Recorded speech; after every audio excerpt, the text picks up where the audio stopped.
Got to get the chat set up here. And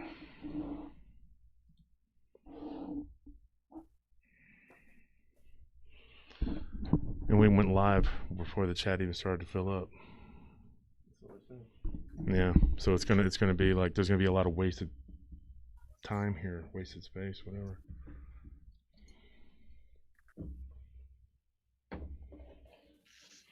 It's called dead air, Josh. Yeah, getting some people on here, but this is gonna be it's gonna be recorded and dropped onto YouTube, so it'll be all right. We just gotta adjust this camera a little bit, don't we?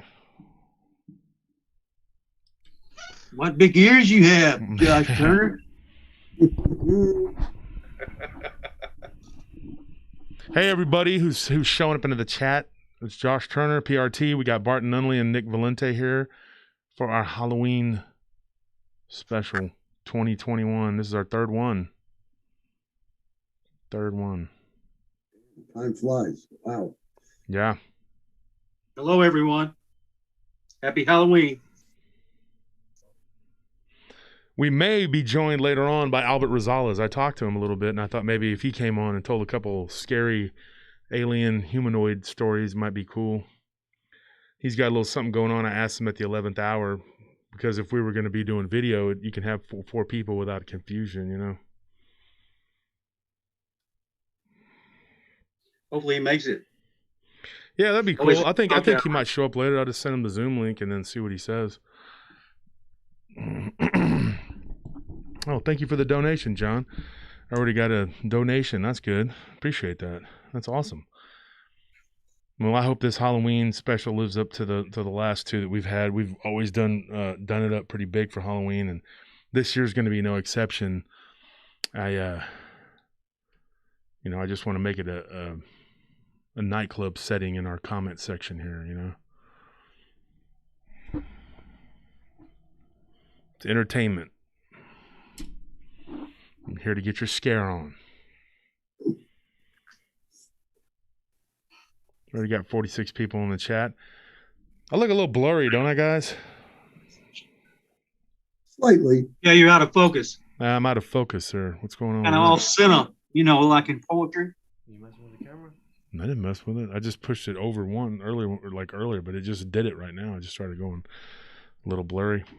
You cover it and then let it refocus. Wow. Showing still Anthony's ugly hand. Ladies and gentlemen, not only will I say happy Halloween to you, but I want to let you know that is Josh Turner. He did not shave today. So he's having a slight problem here with his blurriness. Just like when you try to take a picture of a Sasquatch or a dog man and it gets blurry. Can everybody hear me good in the audience? A little better when you did that. Whatever that, you moved the mic. Oh, that's much better. There we go. Yeah, look at that. In focus. Tanya Willis, thank you for that donation. Appreciate it.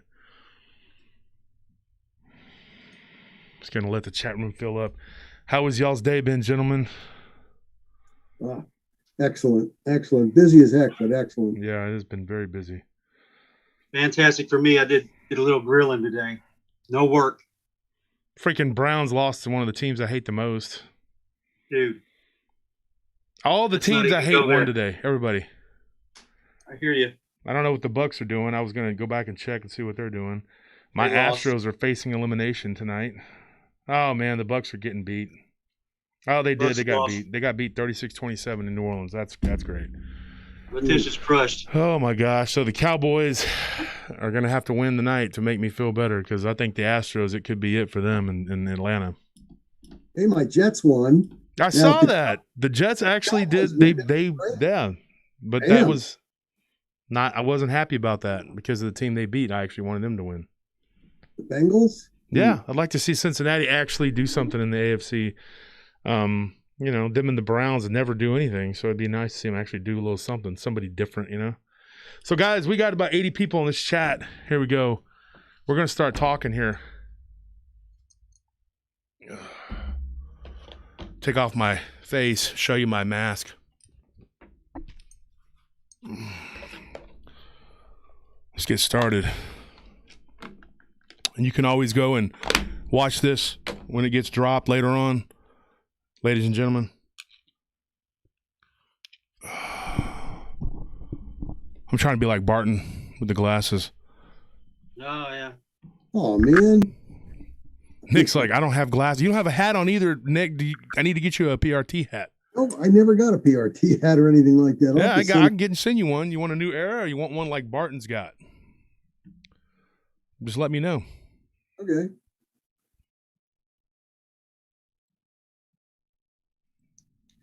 We got 90 people so far. Once we hit 100, we're going to start talking some business here. Wow. Here we go, guys. Here's what we got going on. PRTpodcast.com. That's the website, PRTpodcast.com. Josh Turner at PRTpodcast.com. That's the email address to send me your stories. I went back and I looked at the old DasWolfman88 at gmail.com. And I went into the folder and I found a bunch of old stories. And then I found a bunch of stories that had hit the spam. And then I looked at my messenger. My wife's like, why don't you look in your messenger? And I found a bunch of spam in there. And it was like a bunch of people who had sent me friend requests and people who wanted to join groups and stuff. And they were like, hey, I'm interested, this and that. And I didn't even realize how long it had been since I cleaned the spam out of there. So I actually found a pretty cool story that I put on the vampire episode. I didn't have time to memorize it. So I just, didn't commit it to memory. I just read it out because it was pretty cool. Oh, this person says, I got the action figure with Barton's autograph. Thank you, guys. Barton, you're his hero. Great. That's awesome. Excellent. And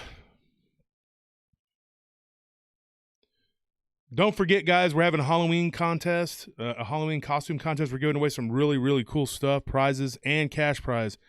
So if you go to Paranormal Round Table group, and if you're not a member of the Paranormal Round Table group on Facebook, it has its benefits. It's free to join, but you get a lot of cool benefits because every time we drop a link to every show we do, okay, and this show's no exception, we do it for every show, what we do is we give away an autographed book, and you could get one of Mr. Nunnelly's books, you could get one of Lyle Blackburn's books, you could get one of Ken Gerhard. It just depends, and we give away a book we drop a link to every show. And this camera is going in and out of focus. I don't know what's going on here. Let's just be glad it's not raining. Oh no, I know. God. So we're at 111 viewers now. Respect Wow. this chat room. Let's try to get it filled up here. Probably get it filled up pretty good. The camera's going out of focus, like I said. I don't know what's going on. But I'm blurry for some reason.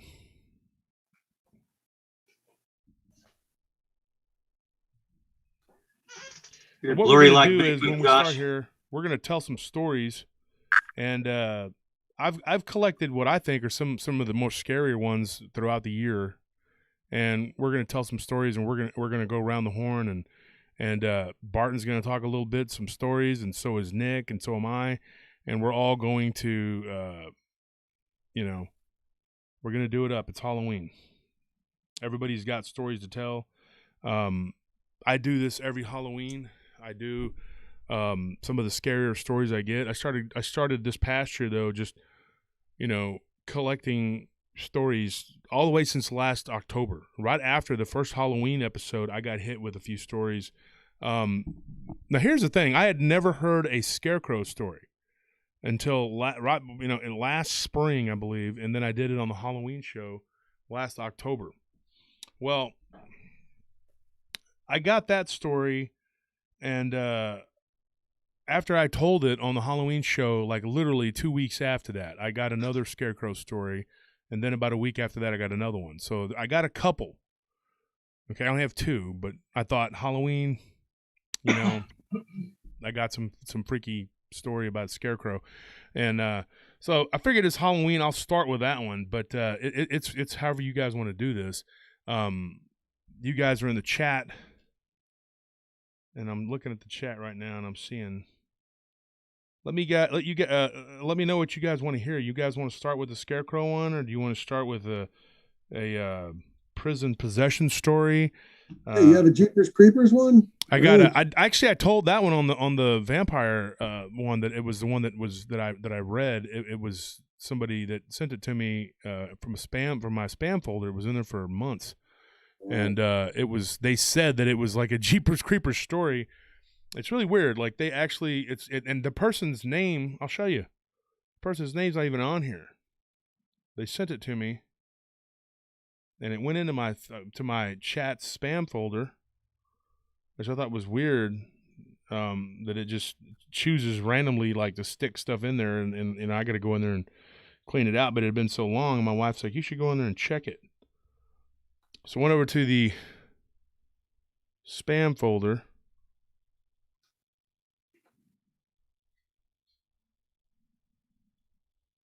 And there's the story right there, if you can see it.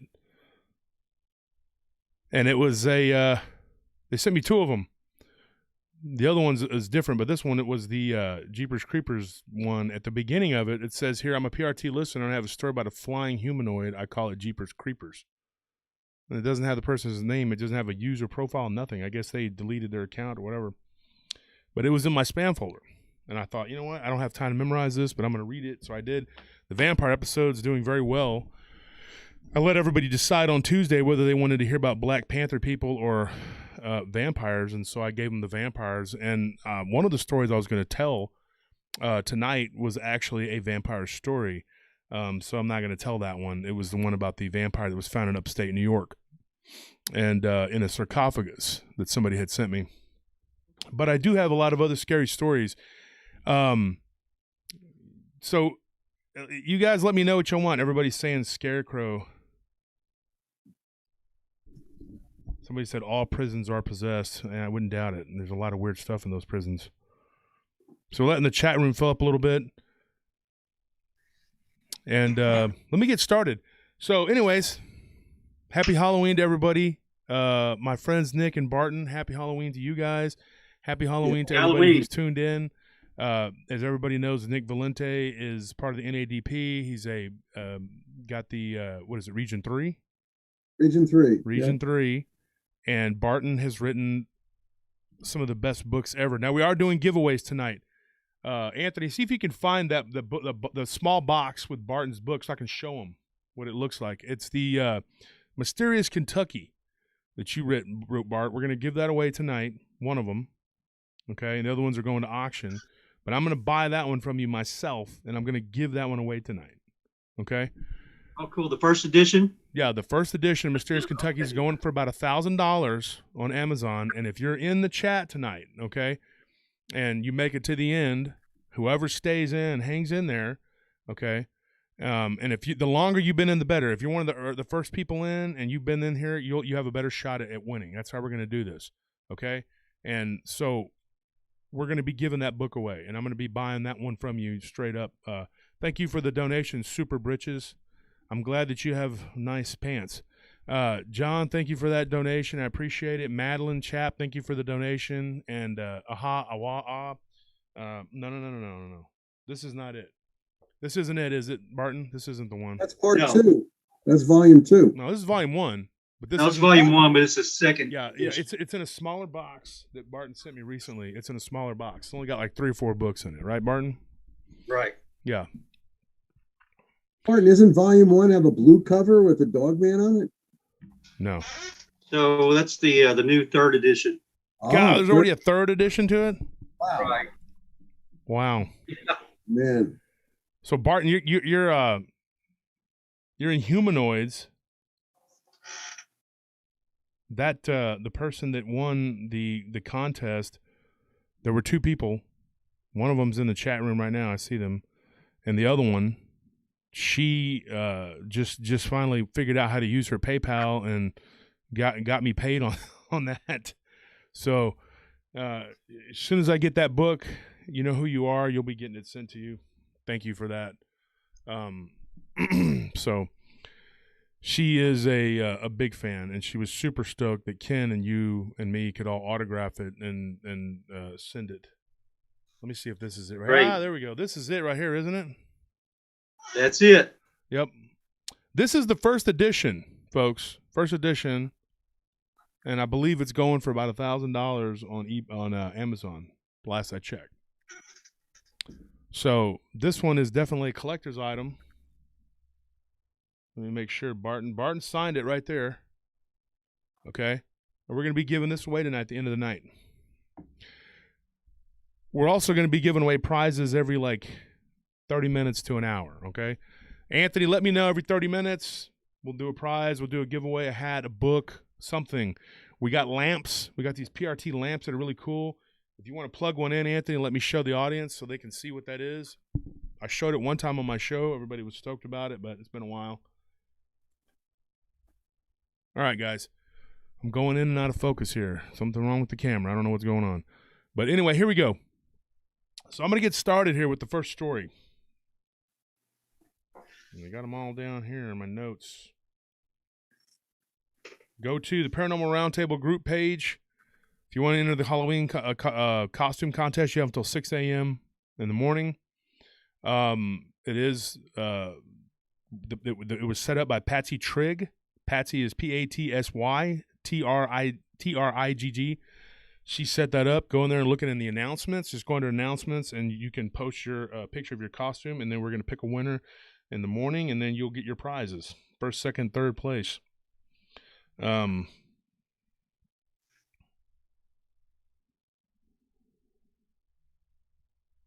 Here we go. All right, so anyway, the first story I'm going to begin with is, here's the funny thing. This guy lives up in North Dakota, okay? And I had an argument with this guy. I actually started off not friends with this guy. Me and him had some words about something, and but apparently he continued to listen to my show even though he didn't like me, he said. But anyway, one day we started talking. He said, look, even though I don't necessarily agree with you on certain things, he's like, I'd still like to give you my story, and you can take it for what it's worth. This happened to me when I was a young boy, to me and my brother. And I listened to your Halloween episode, and I guess right after that, he had gotten into it with somebody in the group, and I guess because I sided with the other person, because it did seem like he was the aggressor, I kicked him out. Then he reached out to me, and we kind of went back and forth, and he said, okay, I apologize. I shouldn't have said the things I did, and I had said some things. But it happens. It simply happens. But he did want to tell me his story, because no one had told a story like the one I had told on the Halloween episode last year. So his story was about a scarecrow. Now, it's not as fantastical as you would think. It's not the Wizard of Oz. It didn't come to life and go, I need a brain, blah, blah, blah. No, but it was weird. So when he was a kid, they lived in a really small town. And what they had to do for fun was basically nothing. They didn't do anything. There was really nothing there to do. So the fun they had was going out to his grandfather's farm. So him and his younger brother, he had two younger brothers. One was a lot younger, and then he had one that was closer to his age, and they would spend a lot of time out at their grandparents' farm. So what he said was, and the guy, like I said, he's kind of a no-nonsense kind of guy. Military guy. I think he's a pretty cool guy. I think we just got off on the wrong foot. It happens, but we had our issues. I don't think he's lying. I think he's telling 100% truth about this story and what he claims to have seen. And does it change? Make it change the colors?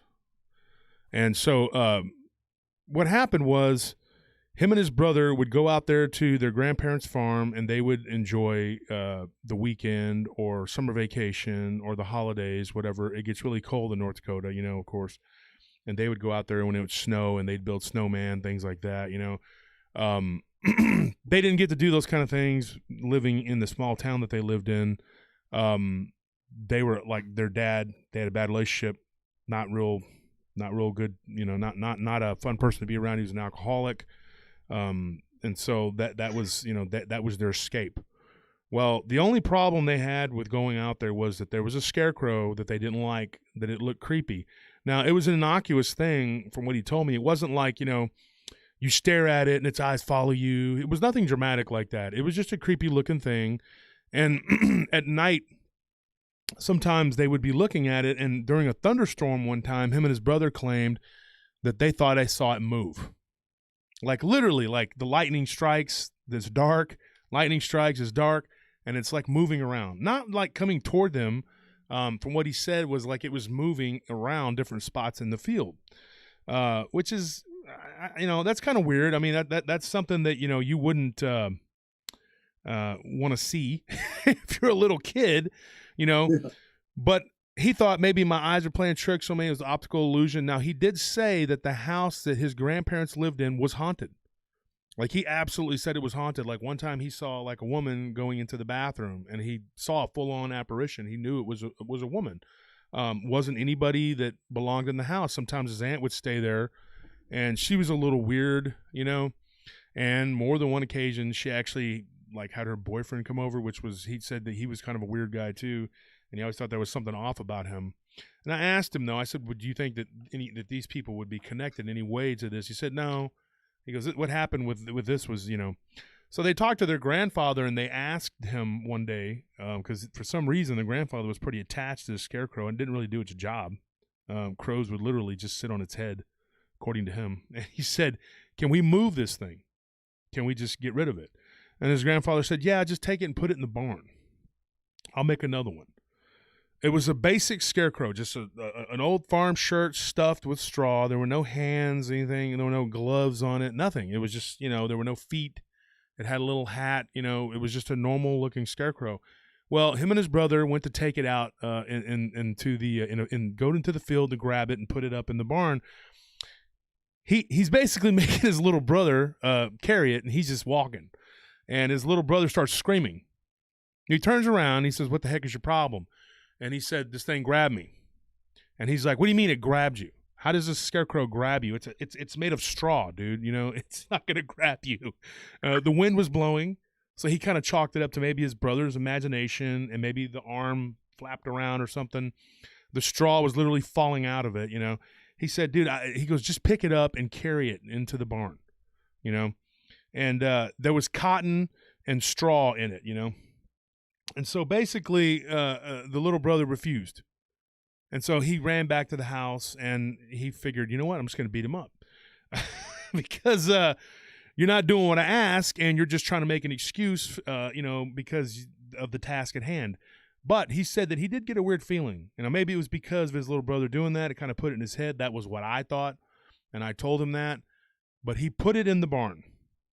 Now, when he was walking out of the barn, this is what he said. He said he heard somebody go, hey. And so he turned around, he looked, and he was like, what was that? There was some livestock in the barn. And I said, hey, was it a goat? Was it a cow? Could there have been something that maybe made the noise? He said, no, it was a human voice that said, hey. I don't know. So anyways, he just closed the door and thought, I'm imagining this. Just like the night when they saw it moving around, they thought that they were imagining it. His little brother, years later, thought that was a dream. Like, he didn't believe that it really happened. He thought it was a dream. So he goes and back to the house, whatever, and he blows it off, ignores it, whatever. The next day, he wakes up, and he remembers a horrific nightmare about this Scarecrow supposedly attacking him. Now, I asked him, I said, how did it attack you? He says, well, in my dream, I woke up, and I was staring at this thing that was at the foot of my bed. He's like, and it had hands, and it had a mouth, and when it looked at me, it opened its mouth. And he said, how when people draw like the jagged teeth on a jack-o'-lantern? He said, that's what it looked like. And he said that it went down, and it was like going to bite my foot.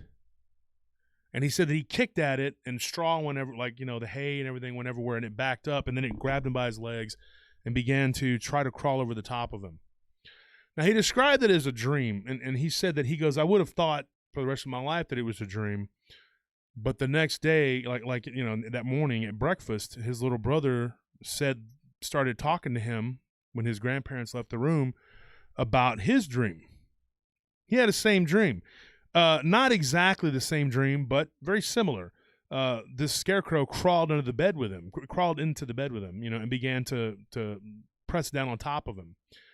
He had covered himself, and he felt like the pressure from it, and even felt breath on him. And it was like, and when he looked, he could see through the sheet. He said the sheet was kind of thin.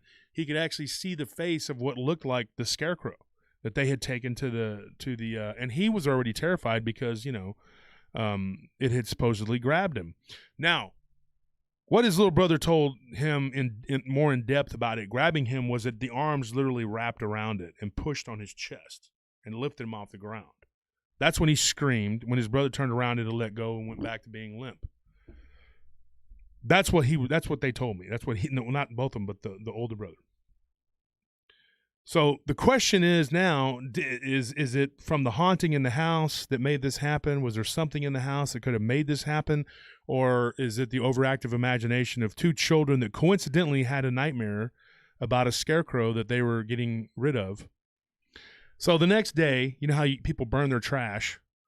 They took it out to the barrel where they burn the trash, and they took it apart piece by piece, and they threw it in the trash, and it burned, and that was the end of it. There was no screaming or anything dramatic. It just burned up. They never had another dream about it. It wasn't like some sort of dramatic haunting that went on and on and on. The haunting that happened in his grandparents' house was very, I don't want to call anything standard when you talk about hauntings. And Barton, you know this. We've both lived in a haunted house. Right. Nothing standard about it. There was nothing standard about it. And one of our colleagues, Lyle Blackburn, was like, "Oh, I'd love to live in a haunted house." And I was like, "No, you wouldn't." Yeah. Yeah. It's not all it's cracked up to be, believe me. But it doesn't surprise me that they did have a very similar dreams of this scarecrow type entity. Now, they woke up. There wasn't like straw everywhere. There was no proof of it having been there. There wasn't anything like that. They did go to the barn, though. And one of the things he said, and this is probably one of the most important details, that it had moved. Nobody went in there to mess with that thing. He was positive of that. It was in the evening. His grandparents went to bed like right at dusk. I mean, they were eat dinner. Hour later, they're in bed, whatever type people, and he said that we would be up till maybe 9 or 10, back then. And they're about my age, and he said back then we got 3 channels out in the country. He had to go turn the antenna to get the channels, whatever. So when the channels went off, the air, I remember back then it was like 1 or 2 in the morning, the channels shut down. They do the flyover of the jets, and that was it. There was no more. If you didn't have cable and you lived out in the country, that's all you had. So there wasn't a whole lot to do. At that point, it was just time to go to sleep because they ran around playing all day, And he said they had a little pond out there. And there were a couple little weird things that happened to them out there. They threw a rock in a pond, or when they got a lot older, his youngest brother was several years younger than him. Had thrown a rock into the pond, and something threw a rock from across the pond at them from the stand of trees. Don't know what that was. It was years after the Scarecrow incident, whatever. But anyway, that was a weird story. And so I have another one. And this one's not nearly that long. It's just, it was a very short one that was given to me after the one I told on the Halloween show. But it's the only other Scarecrow story I have up to date. So I will tell you this one. And this one happened up in Minnesota. Now, this one was, there was an old abandoned farm, and it seems like for some reason abandoned farms are always haunted for some reason. Farmhouses always tend to be. So there was an old house out there that these people would go to, and they'd be like, "Hey, let's go to the spooky farm and let's go and investigate it. Let's go check it out." So you get some of your friends together, like the Scooby Gang, and you go out there and you check it out. You go and you see what it is. So what happens is they go out there to this farm. There's a long gravel driveway out there. Now, the police would kind of hang out down the road just to stop kids from going out there and messing around. Now, there was a scarecrow. According to this young lady, the scarecrow would be there sometimes it wouldn't, which was really weird. So when they were driving down the long drive to go up to this abandoned house, they had their lights off, because they didn't want the county sheriff or whatever to see them, the deputy sheriffs, and go up there and say, "Hey, what are you doing? Don't come on this property. Stop coming up here looking for ghosts," whatever, because it was a pastime for people. And so the legend also was that if you took anything out of the house, then it would find its way back to the house and something bad would happen to you. Apparently, a couple of her friends got maimed really bad in a car wreck after they took something out of the house, like a mirror or something. And some other items. But anyways, when they were driving down this long driveway, she said that there was a scarecrow, and the girl that she was sitting next to, now she was behind the driver, the person that told me the story. The person that was sitting next to her claims that she saw the eyes glowing. So she screamed. Now, She also said this woman was also prone to hysterics. Like she's very like, she'll freak out. Okay. So that's to be taken into account too. Now, maybe that's what it was. Maybe she saw something and she just thought it was glowing eyes, and maybe it wasn't, but according to her, the eyes of the Scarecrow were glowing. She did see this. Now, she said as they were driving, they got up to the house. As they were walking up to the house, her friend kept staring out into the field at the Scarecrow. She looked back, and they thought that the Scarecrow was a lot closer to the house than when they first came up. It's way out in the middle of a field, and they were like, well, that's weird. The Scarecrow's actually closer. So they went in the house. Nothing real spooky happened. It was just an old dilapidated farmhouse. Just like we really shouldn't have been in there, and when we started walking up the stairs, the one of the stairs gave way. So they got kind of spooked about going up to the second story and walking around. They knew that it was very dilapidated and it was kind of dangerous. So one of the guys went up there, and her and the other girls, there were 3 girls and a guy. Her and the other 2 girls stayed downstairs. The guy went upstairs and said there was nothing up there but old junk, and found an old book, and that was it. But when they were leaving, really weird thing. When they were leaving, the Scarecrow had definitely changed position. Everybody noticed that. The guy driving was like, dude, this is weird. The Scarecrow is actually not in the same spot that it was. It definitely wasn't. It had moved. Definitely had moved. And as they were driving out, the one girl turned around and said, "You can see its eyes glowing. You can see its eyes glowing."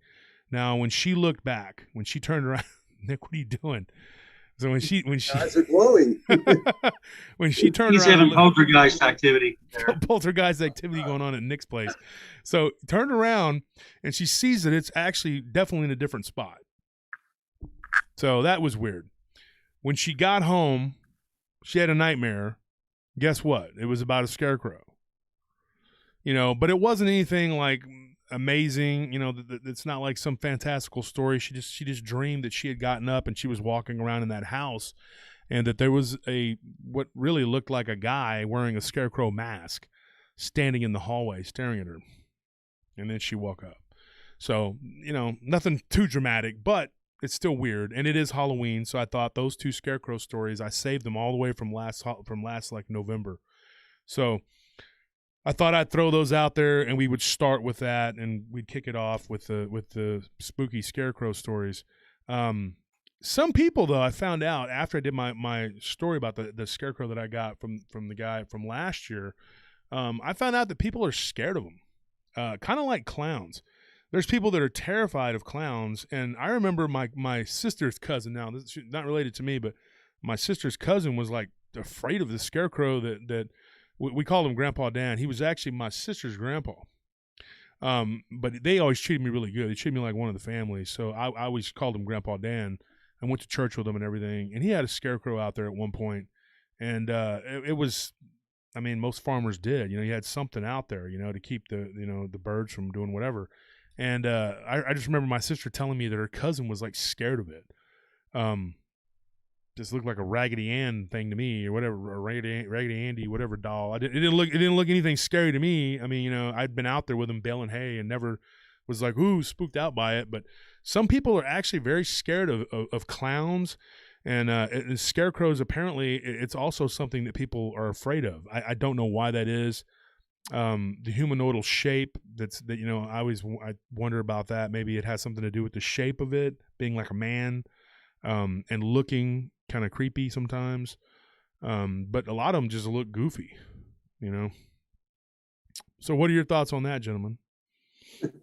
They look goofy. They don't do any good most of the time. They don't do anything. I see the crows sitting right on them and they're pecking at them. Crows are smart. They figure out real quick that it's not a person, And but the old timers swore by them. I think it was almost like they had to have one just for some sort of reason. I don't know. What do you think, Barton? Well, the reason was to keep the birds and stuff from eating all the crops, the beans and corn, and then. But I've never. All the times we were in the farm, we had lived in farmhouses. We didn't raise any beans or anything, so I've never had any scarecrows to put up or worry about. But thank goodness I've never seen a moving scarecrow. Yeah, me neither. It's, you know, it is kind of creepy. The notion is pretty bizarre, but yeah, I remember the I one never that my will. sister's grandparents had, and it was only there for a little while. I don't know what happened to it. Maybe they took it down because one of the cousins was upset. I don't remember the whole story, but I just remember one summer being out there. It was a garden, and it sat there by the garden because there was a lot of different fruits and vegetables and things that, and so it was kind of there at the entrance of it. And I don't remember looking at it and going, "Oh, that's scary to me." I mean, I don't know, but I guess if you're living in a haunted area and you're dreaming, what is that? I have the fix for the scarecrow. Oh, fire! They are Yeah, scared. fire will definitely take care of it. They are scared of these things, you know. Hey, scarecrow, come on. That's bring why I it. think the physical manifestation of it is one thing, but I think it's something demonic or evil that is preying upon their fear. Yeah. That's what I've always thought.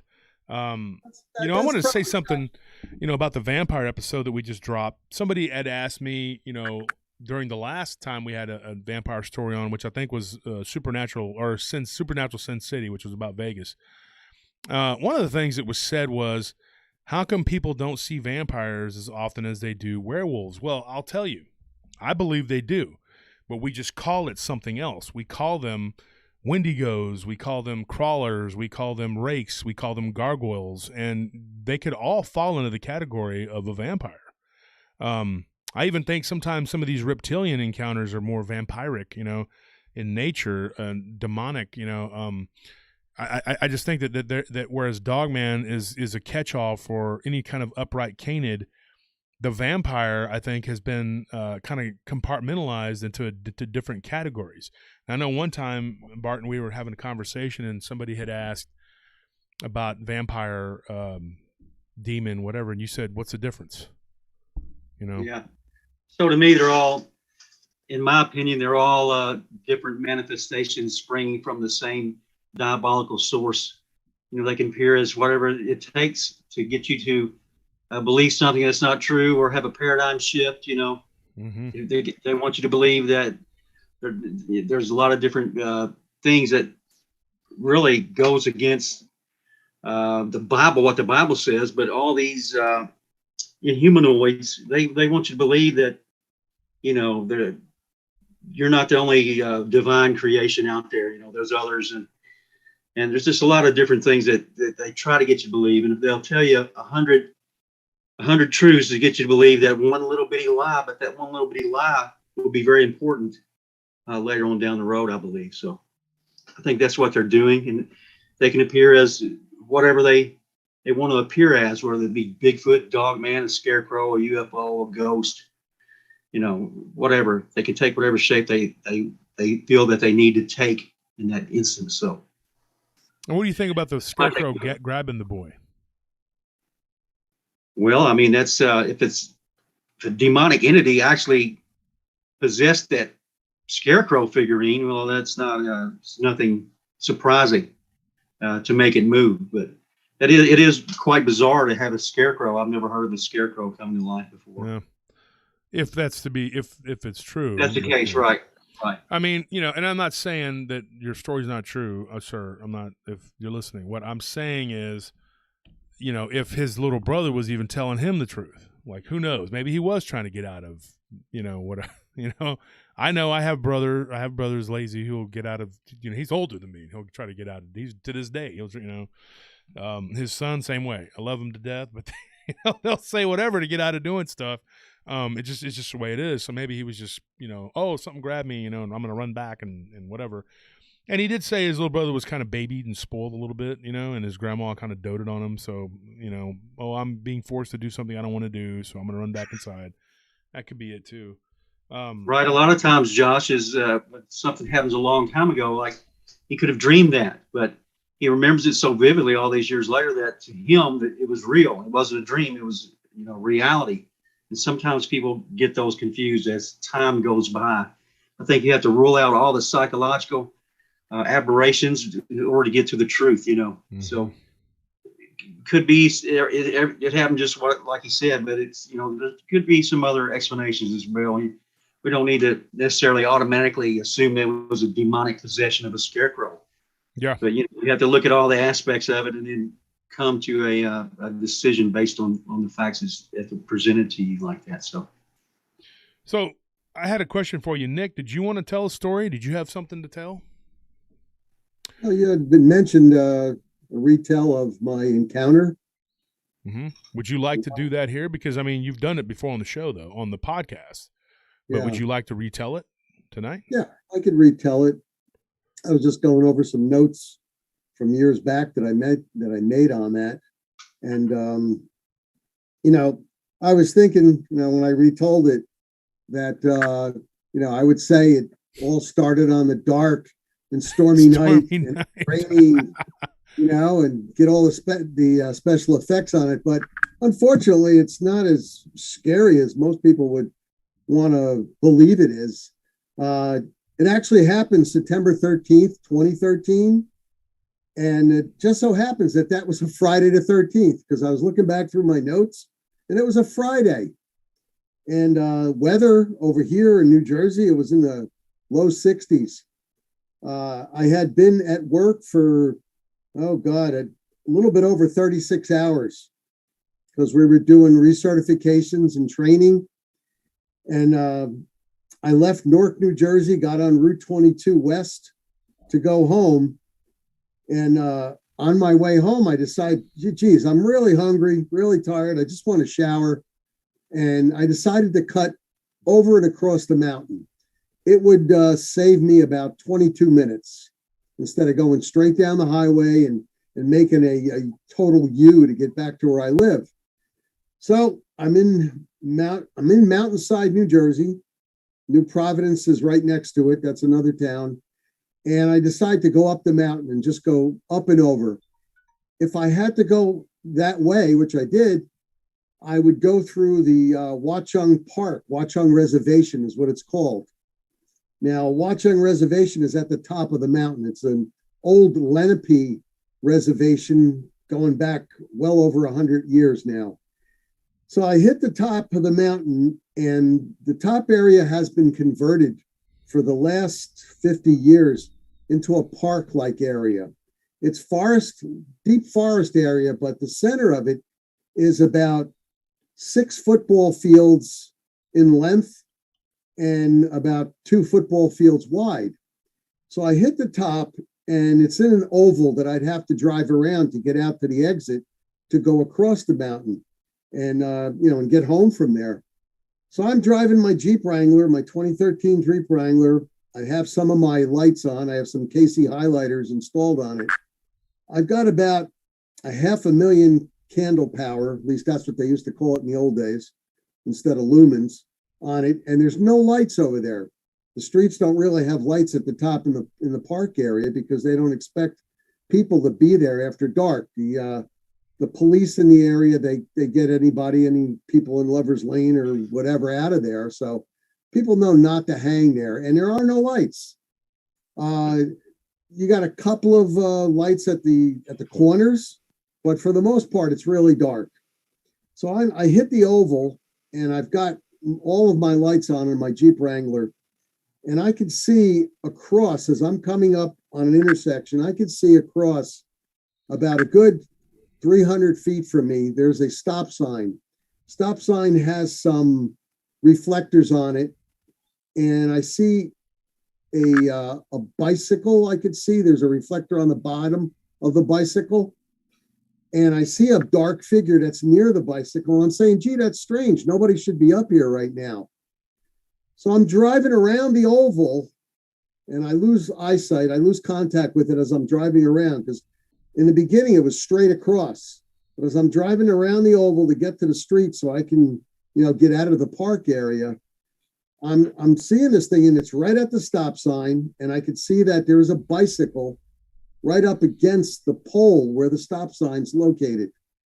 I also see a large dark figure next to it. And in my mind, I'm thinking, oh my God, it must be a bear. And at the same time, I'm thinking to myself, there's a bicycle there next to the post, the stop sign post. I'm wondering if there was a human there. And I'm seeing movement, well, two movements only, from down where the bicycle is up towards the face of this creature. And I'm saying, my God, that's an awfully big bear. Now, black bear, if anybody knows, they really don't go over, 6 feet tall, standing on 2 legs. So I'm driving towards it, and I'm concerned at this point that maybe the person with the bicycle has been attacked by the bear. And I'm driving closer and closer. And as I'm getting closer and closer, I can see that this creature is close to the size of the stop sign post. And the stop sign post goes up to 8 feet. And this thing is not too much shorter. And like I said, I know that black bear, even brown bear, are not, that big. And we don't get brown bear in New Jersey. I'm coming up onto it. And at one point, I'm about 100 feet away. And this doesn't look like any bear I've ever seen. I finally stop about 30 feet away from it. And as I mentioned, I just came from training for about 36 hours. I have a weapon in the car with me. I always carry bear spray. I'm concerned at this point because I see the right appendage of this creature come up towards its face. And I'm like really concerned at this point. I have it lit up with a 500,000 candle power. I'm looking at this creature and it looks more wolf than bear to me. And it's a lot bigger than 6 feet tall. I find out the next day how tall it is. It's a bit over 7 feet tall. Like I said, that was the next day. I'm 30 feet away. I get out of my vehicle with bear spray in my left hand, my Glock 10 millimeter in my right hand, because I'm not going to attack anything, but I just want to see what's going on because I'm concerned that a human is in peril at this point. This thing has dark hair. It has a wolf-like face. It has claws. I didn't really notice the feet because I'm looking from the hips up to the top of the face area. That's where I'm concerned about. I'm not concerned about the feet. It was looking to my right. It wasn't looking at me at all. It was totally unconcerned about me and totally unconcerned that I had lit this thing up with light. I noticed a smell, and it smelled of feces and blood. Now, some friends of mine tell me after I've told them the story that, that could have been from what it was eating. What I did notice that it was eating was a deer, and that's what it had in its left hand, or left claw, if you want to call it. And it did come up one more time towards its mouth, took a bite out of whatever it had in its hand. And I'm just standing there watching this thing. And it went on for a little bit over a minute. I would say 1 minute and 10 seconds. Totally not looking at me one bit, looking off to the side in the same position it was facing the whole time. I just got this feeling that it felt like I was insignificant, that I didn't count out there. I didn't get any mind speak. I didn't get any sort of a, threatening feeling from it. All I know is this thing was just standing there right next to the bicycle that was chained up. I did notice it was chained to the stop sign post. And after about a minute, it just walked off. It walked off. And at that point, I said, geez, this thing might be trying to come around me. So I checked my 6, I checked all around, got back into the Jeep. And as I'm getting back into the Jeep, I noticed about, I measured it out more the next day, but I estimated about 120, 130 feet away from the spot where it was standing. I noticed a orb of light in the sky. I didn't notice any orb of light before I saw this creature, but as it walked away, as I'm standing out there and I'm checking all around to see if it's trying to come around the back of me, I noticed there was an orb of light in the sky. I got back in my Jeep, locked the car doors, and just looked around a little bit more and backed out, and I got out of there. I took another road to get home. I didn't know what that was. I've never seen something like that. For years before that, I started studying cryptozoology and different cryptids, Sasquatch, Yeti, all kinds of other cryptids, even the chupacabra. I never in my life knew what a dog man was. To me, it looked like a wolf man, but in the movies, a wolf man's generally the size of a man. Yeah. Maybe 6 foot tall, a little bit bigger. I came back the next day with 6 of the guys on my team, and we were fully armed. I'm not ashamed to admit that. We were fully armed because I wanted to check the area out. I took a tape measure to where I thought that the top of this creature's head came to the stop sign post, and I measured approximately 7 foot 6 inches.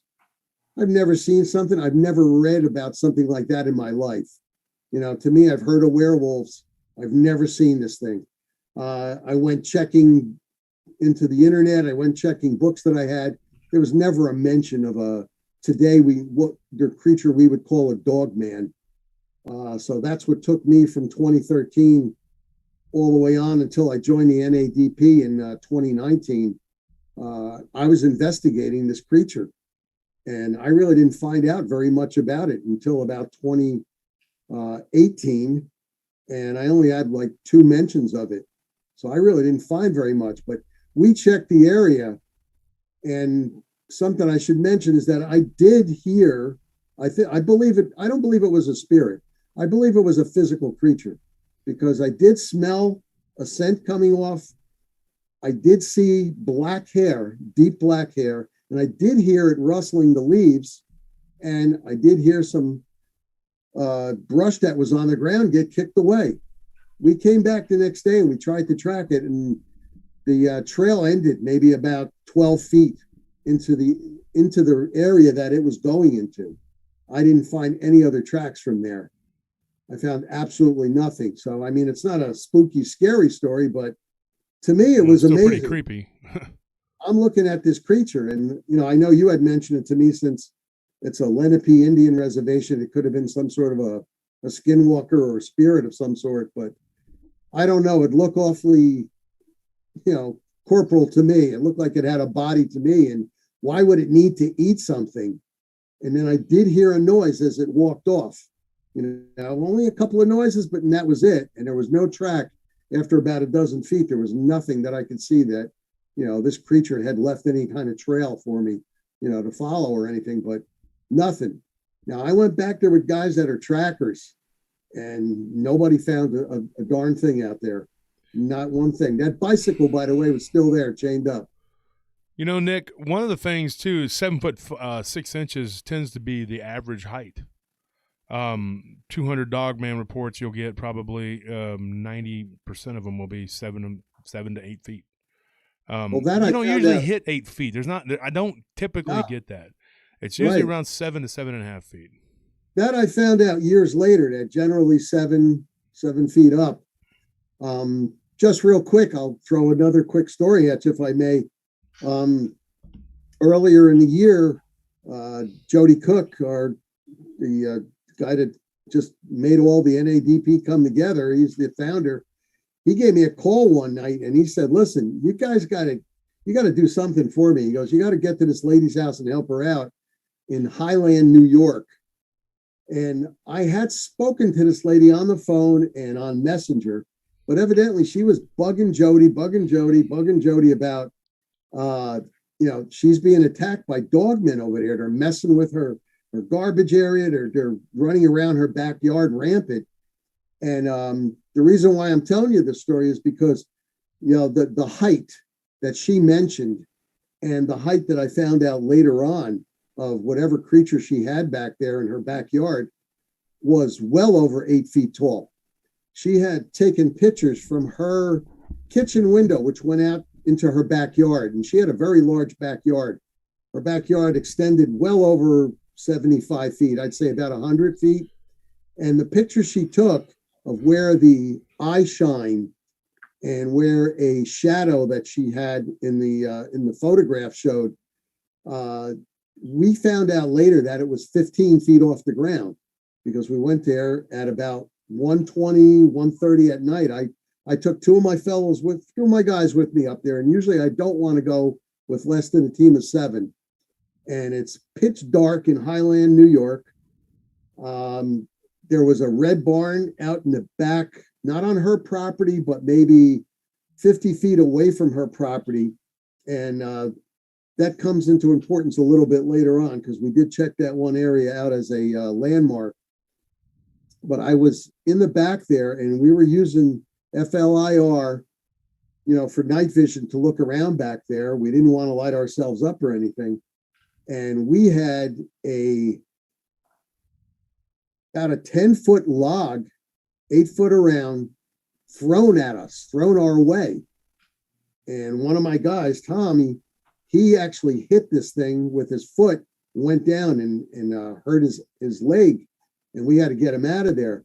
But in the meantime, we were looking around that area. We saw nothing. We were able to find the tree where she took the picture with the night shine, with the eye shine out there. And it measured approximately 15 feet up. So I know that wasn't a dog man. We had advised the lady that dog man is generally 7 feet to under 8 feet tall, like you said, Josh. And, so what do you think it was? I think it was a Sasquatch. Sasquatch. I think Sasquatch, because they have Sasquatch in that area. I called up Jeremiah Fontaine because he runs a Sasquatch search group. Mm-hmm. And I gave it over to him, and I gave him her number and address and everything, with her permission, of course. But the problem there happened to be that she had a couple trees cut down, and on one of the trees, there was like a 3-foot trunk left open, and she would put apples on top of it. And this lady's mom and dad had gotten sick, and she left for like 4 days. But every day she would leave apples on this tree trunk. A very bad idea. Yeah, I mean, it's gifting and feeding, and she was gone for 4 days. She came back, in her garbage area, which was a very sturdy wood fenced-in area with metal fencing over the top to stop any sort of raccoons from getting to the garbage. That thing was torn apart. It was totally torn out of the ground. Now, I want to mention that in this part of New York State, it's a 42-inch frost line. The 4x4s that were sunk into the ground were out of the ground. And there was 4 4x4s sunk into the ground, and every one of them was out. Her entire garbage area was totally torn apart. So I think that she just made a big mistake. But I'm referencing the height of the dog man, and this definitely was not a dog man. Absolutely not. So, and you think that was a Bigfoot, but she's adamant that, this person believes that it was a dog man? Why? She thinks it was a dog man because she saw 3 creatures in her backyard. And she was 3 creatures, but they were all different? No, she saw it from a distance, dark figures. But she swears that there was 3 creatures. The reason I say 3 creatures that could have been different is because Barton, this is where you come in, okay? Barton, you're writing a book called The Spotsville Monster. And I know this isn't an interview of you guys or whatever, but you would talk a little bit about that. You have a case where you had 2 different types of creatures, distinctly different creatures, but they were running around together and they were doing what they do. And also, I want to thank the people, Eric Garcia, John Villafranca, and Jim Trucker, for donations. Thank you for those donations. But Barton, you can talk about, you want to bring in. Sure. Well, we lived in Spotsville, Kentucky back in 1975. Mountain Ridge Road was the name of the place we lived in. We lived there for 11 months. And so what we were seeing. Just 1 second, Barton. I'm very sorry. I have to do something very quickly, but go ahead and tell the audience. I've heard the story, but I will be right back. Give me 5 minutes. So what we were seeing and what was terrorizing my family was the typical Bigfoot description. And that's sort of a cross between a gorilla and a man.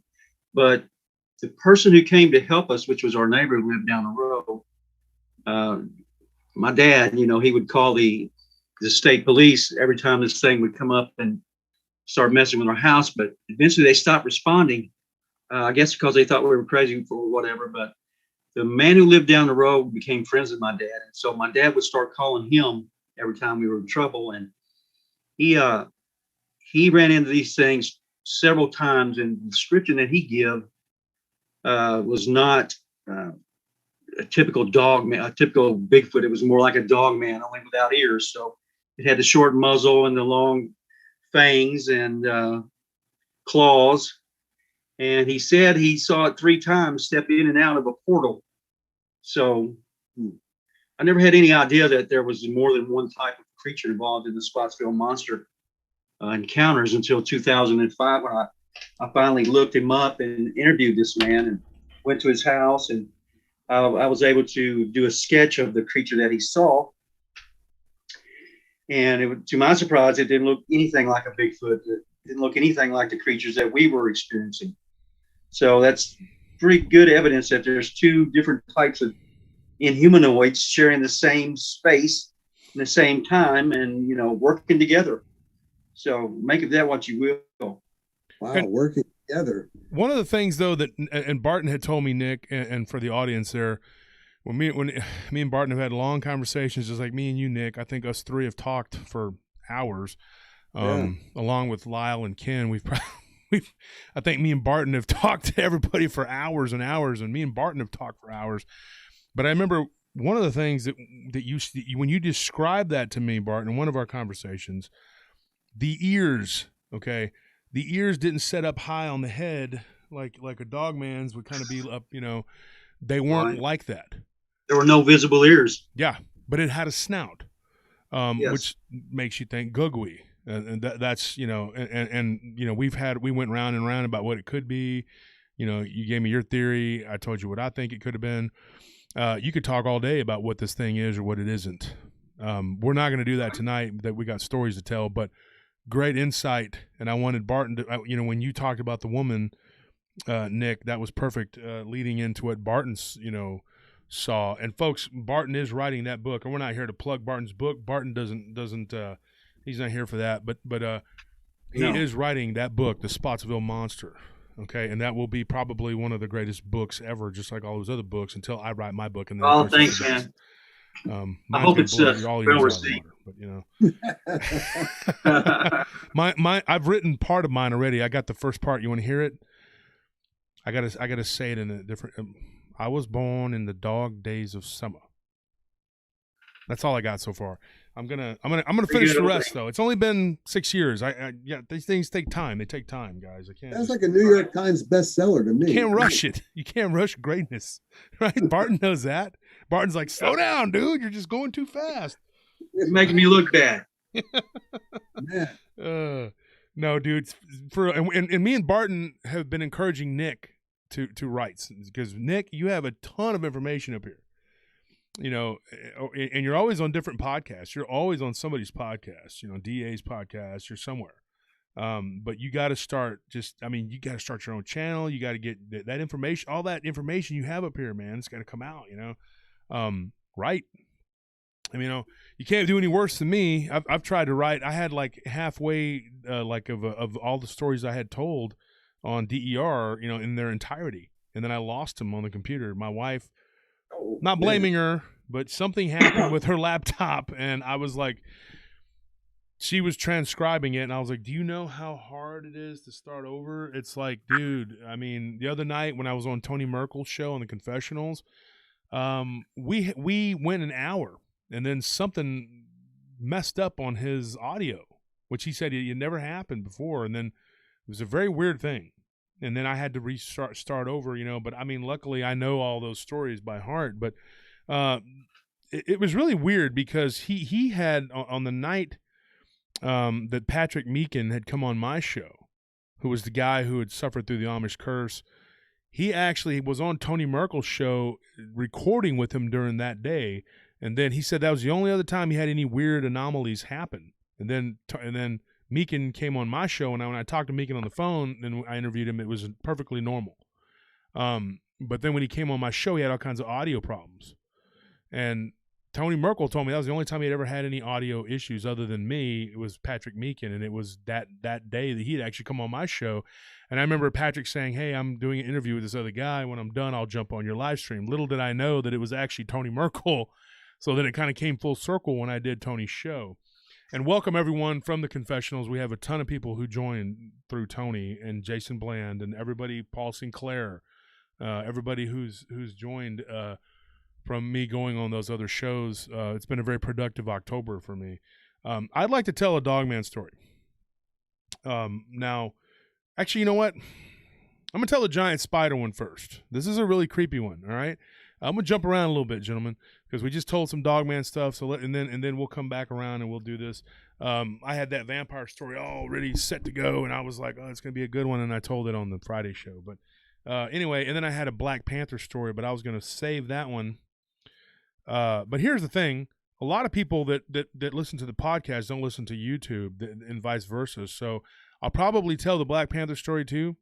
I think I've already told you, Barton, or one of you guys, Nick, maybe both of y'all.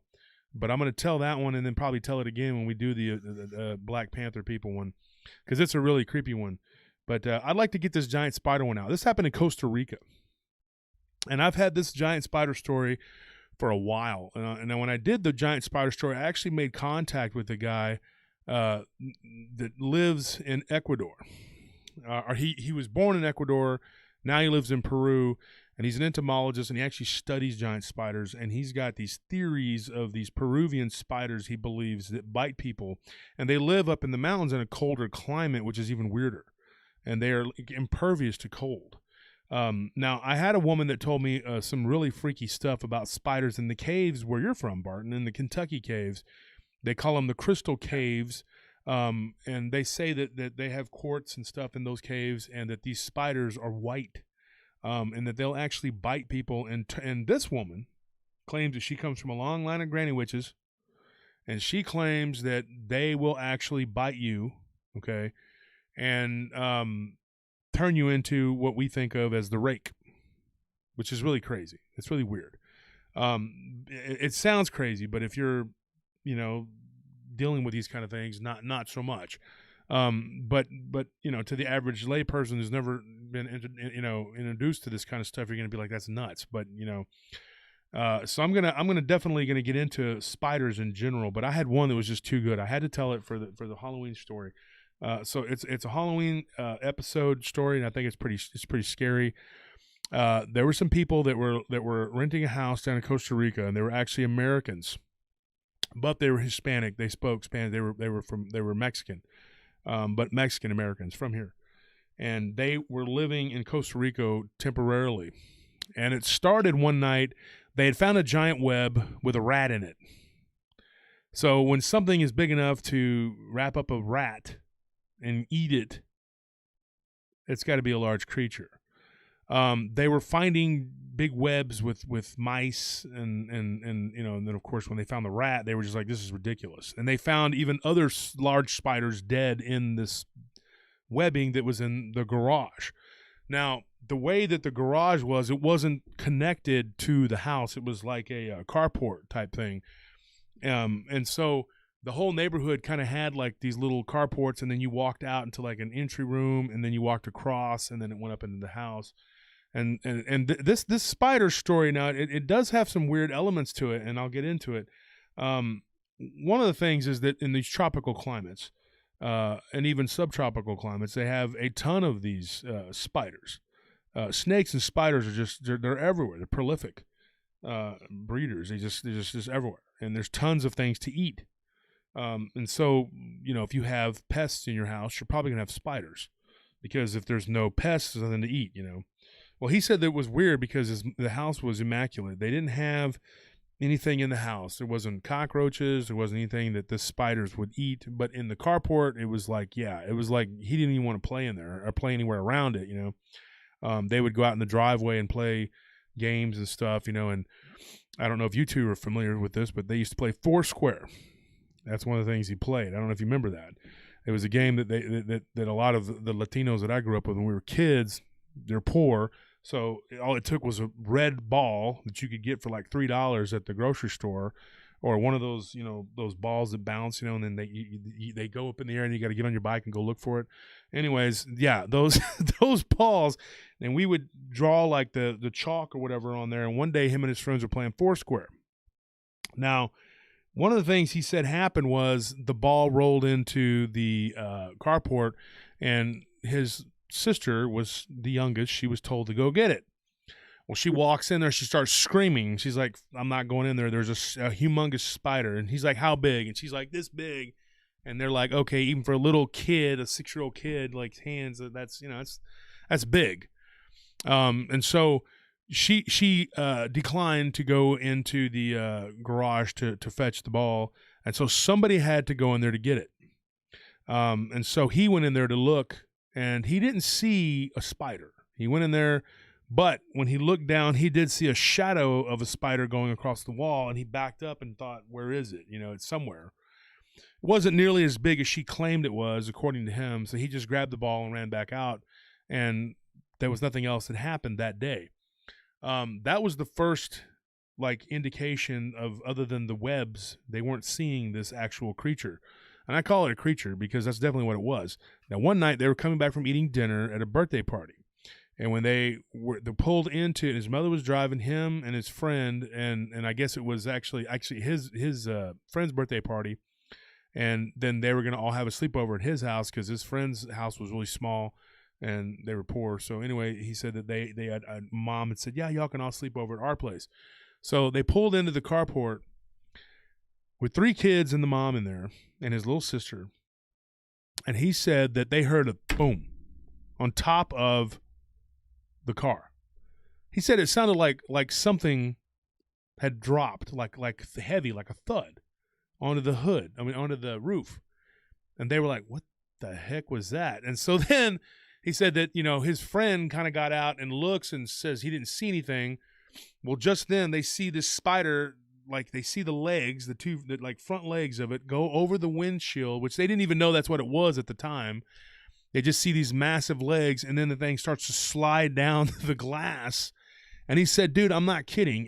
He goes, he was like 9 or 10 years old. And he said, even for a child, you have an imagination. You think, oh, this is incredible. When you're a kid, everything is bigger. It's always more incredible and massive when you're a child.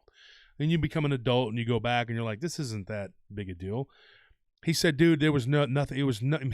My mother started screaming to pop my eardrums in the car. It was unbelievable.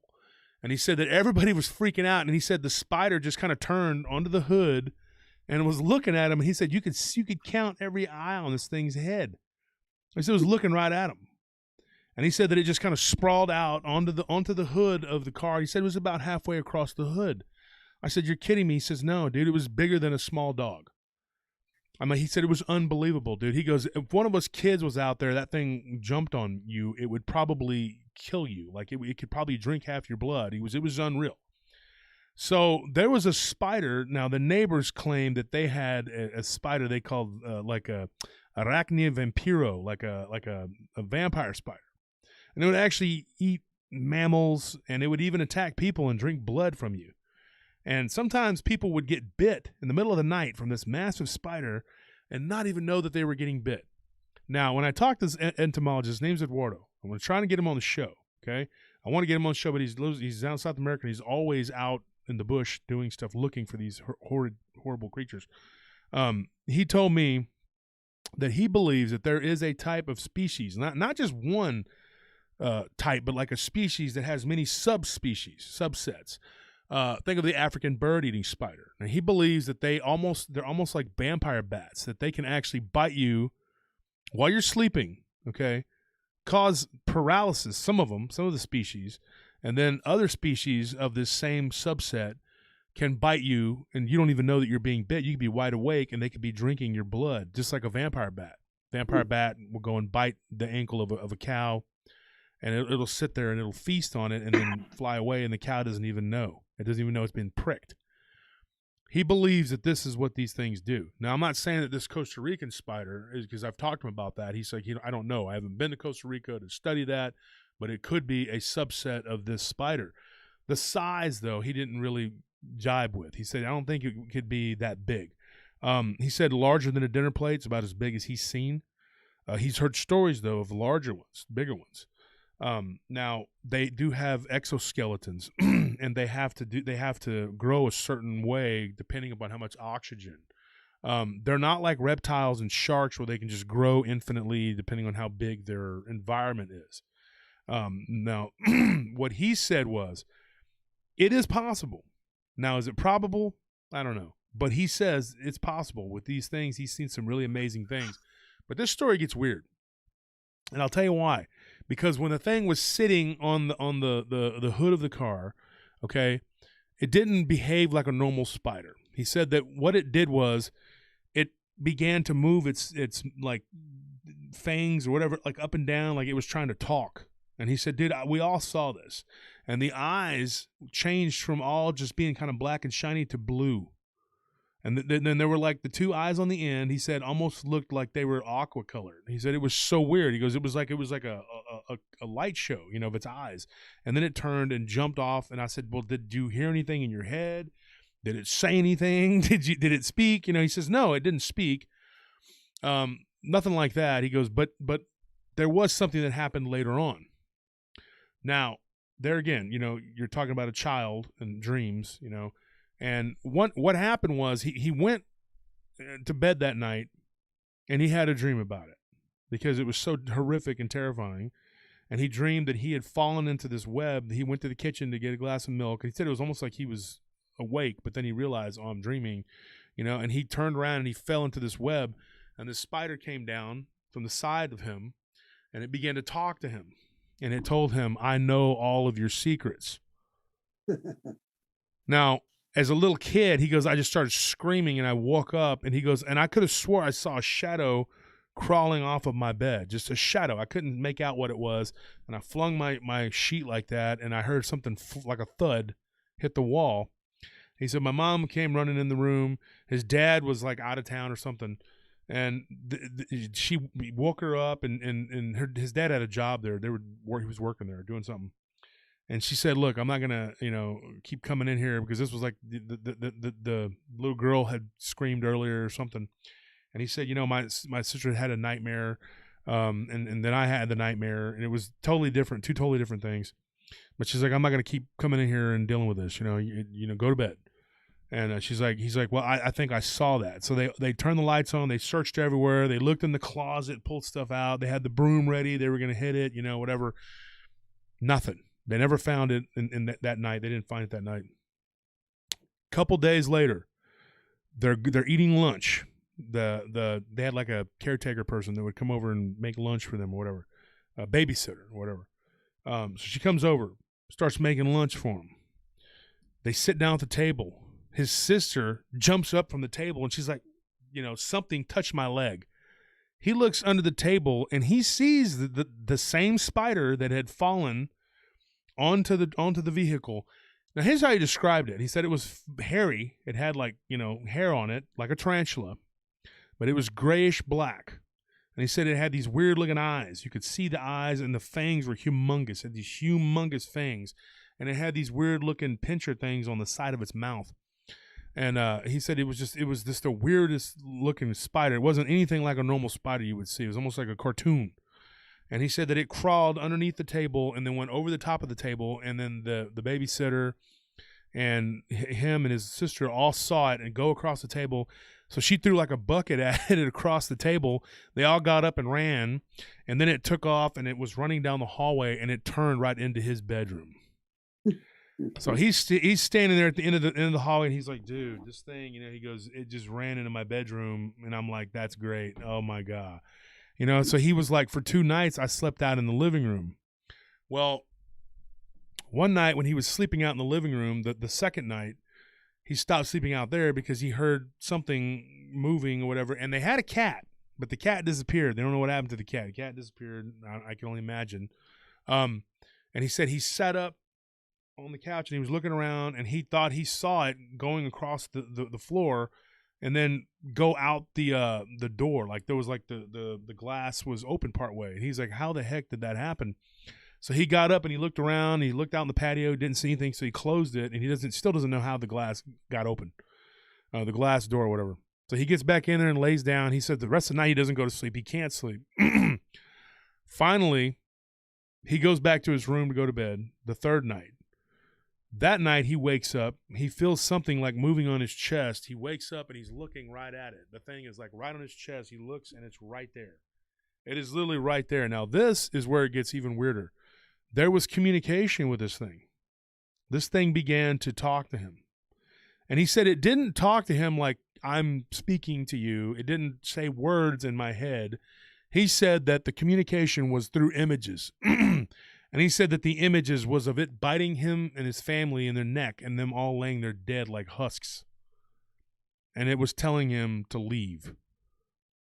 So after that, They go to a priest. His mother thinks, okay, this is something that's not totally legit. It's demonic. So they go to a priest. They get the priest, to come. The priest comes, doesn't see anything, and literally tells them, call an exterminator. You don't need a priest. You need an exterminator. So Nice. the priest leaves, doesn't do anything, doesn't do any good, just kind of laughs it off and says, come on, it's a spider, smush it with a shoe, call an exterminator, kick it. I don't know what to do, but this is not something for me. So he said that after his dad had an encounter with it in the bathroom about a month later, and he said this went on, he said that he didn't have any other incidents, no communication with it, but it did crawl under his sister's bed one time when he was at his friend's house. And his mother had this thing like hanging from the ceiling one time. It bumped her in the face and landed on her face. And, there were different incidents that happened to other people. He doesn't remember it all. But for him and for what happened to him, that was the last major incident. He just remembers like a few weeks later, his dad having an incident with it where it was literally pulling on his boot while he was trying to put it on. He looks down and sees this thing, and then it jumps up on his leg. He flings it off and tries to kill it, throws his boot across the room, and it crawls out and disappears like it always did. And he said this went on and on. Finally, the dad's like, we're done. We're moving. So they left, they moved, and they never had any more spider incidents, nothing else. I mean, he said they would see spiders, but they'd be like, like that, and the size of a 50-cent piece or whatever, the way he described it was they weren't like humongous, 3-4 inches at the most. And he said that, this giant spider that they had an encounter with, and he asked me, what do you think it was? And I said, well, it could have been a spider, and then you could have turned it into something, more than what it was through your imagination. But she was very adamant that that wasn't the case. And when you say it to people, they get kind of offended. And I said, look, I'm not trying to offend you. But, when somebody tells me that they've seen a spider the size of a hubcap, I got to be skeptical. I can't just go, yeah, I believe you. It makes for a good story. But is it the imagination of children, having not talked to his parents, who, at this age, they're deceased. He's older than us, this guy. But, he did say, the memory being what it is, when you get older, things don't always, remember things correctly. He's like, I absolutely remember this. I remember these stories. I know what I saw. I remember every bit of it, guys, I think he's like in his late 50s or something. But I mean, it's not like he can't, it's not like, his mind is gone. Like you know what I mean? He's not in a rest home telling me this story. The guy still works and does what he does, and is very adamant that this is what happened. You guys want to comment on that or? Yeah. Josh, you ever hear of a coconut spider? No, not really. What is that? People can look this up. Your audience can look it up. They grow up to 3 feet wide. They're located in the Cook Islands, which is an archipelago between Hawaii and New Zealand. Now, 3 years ago, an old college buddy of mine came back with some film, and he had just visited New Zealand, and he was also in Australia. And he came back and he had some film on one of these coconut spiders because he was in the Cook Islands also. And these things drop down from the trees.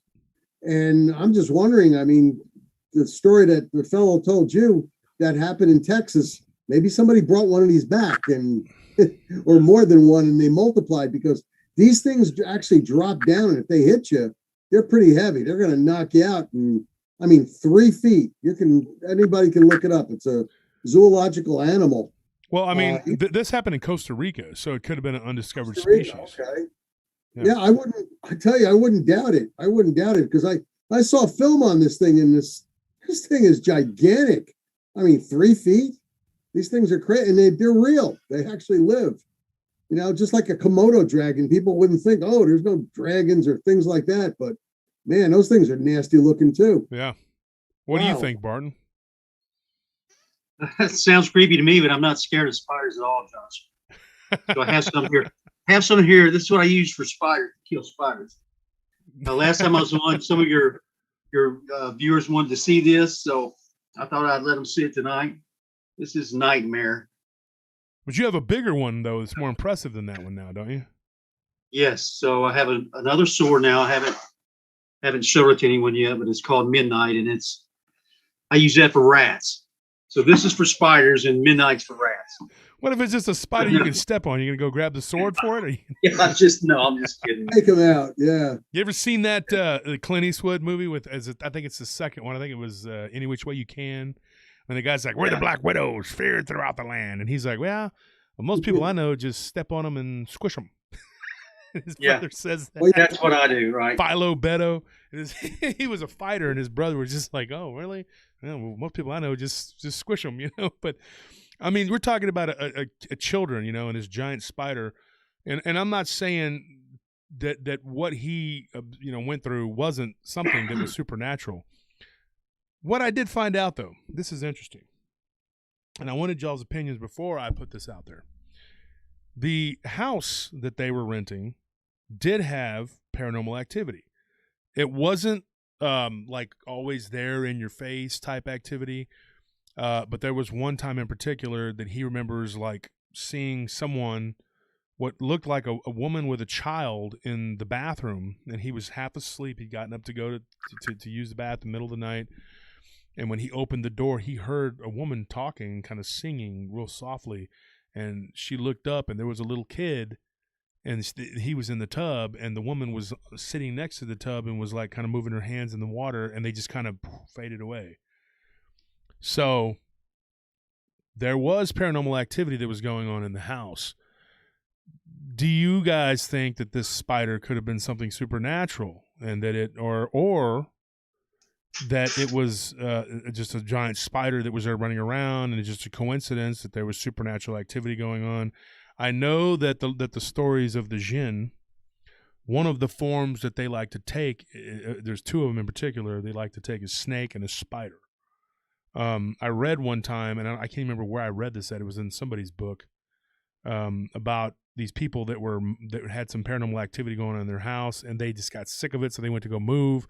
And as they were getting the last of their boxes together, a giant spider appeared on one of the boxes, and then it just began to vibrate, and then it just kind of went and disappeared, which is really weird. I mean, it was like just this giant spider sitting on one of the boxes, and they were both like, "Whoa!" And before they could even react to try to kill it, and I can't remember where I read that. It might have been a Brad Steiger book or something.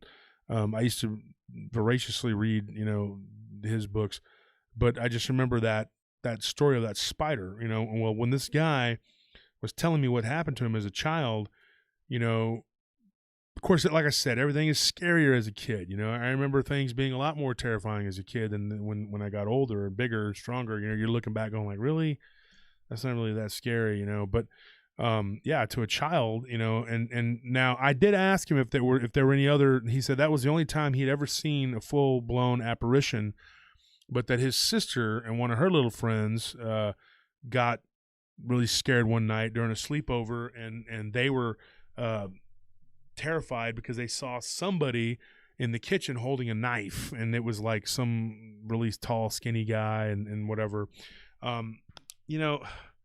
That could be something that's there to scare you, and if that is the case, then it is very possible that you were dealing with something supernatural. With it on his chest and then basically showing him images of his family turned into husks and being drained of their fluids, I believe that definitely falls in the realm of supernatural. So, anyways, that's all I got to say about that. Hey, Josh, I just wanted to mention that all us cryptozoology guys have some sort of a sword of some sort. So, oh, nice, Nick. That's a Roman That's a gladius, sword. yeah. I got a bunch of swords, man. I collect them.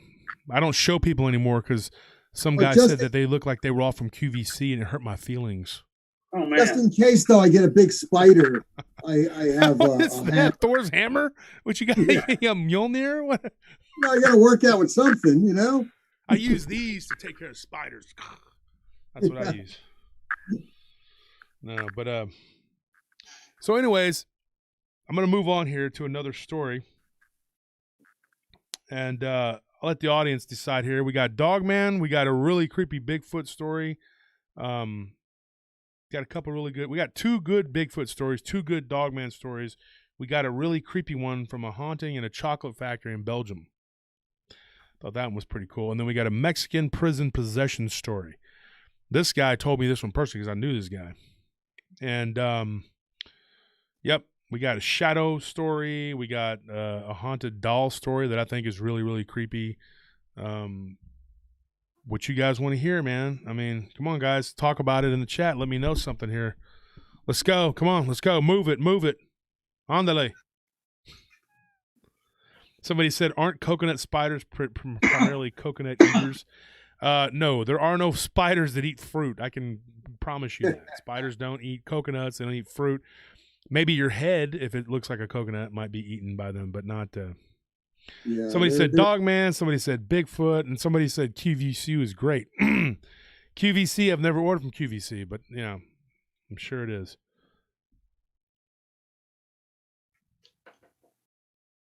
Now I know the camel spider.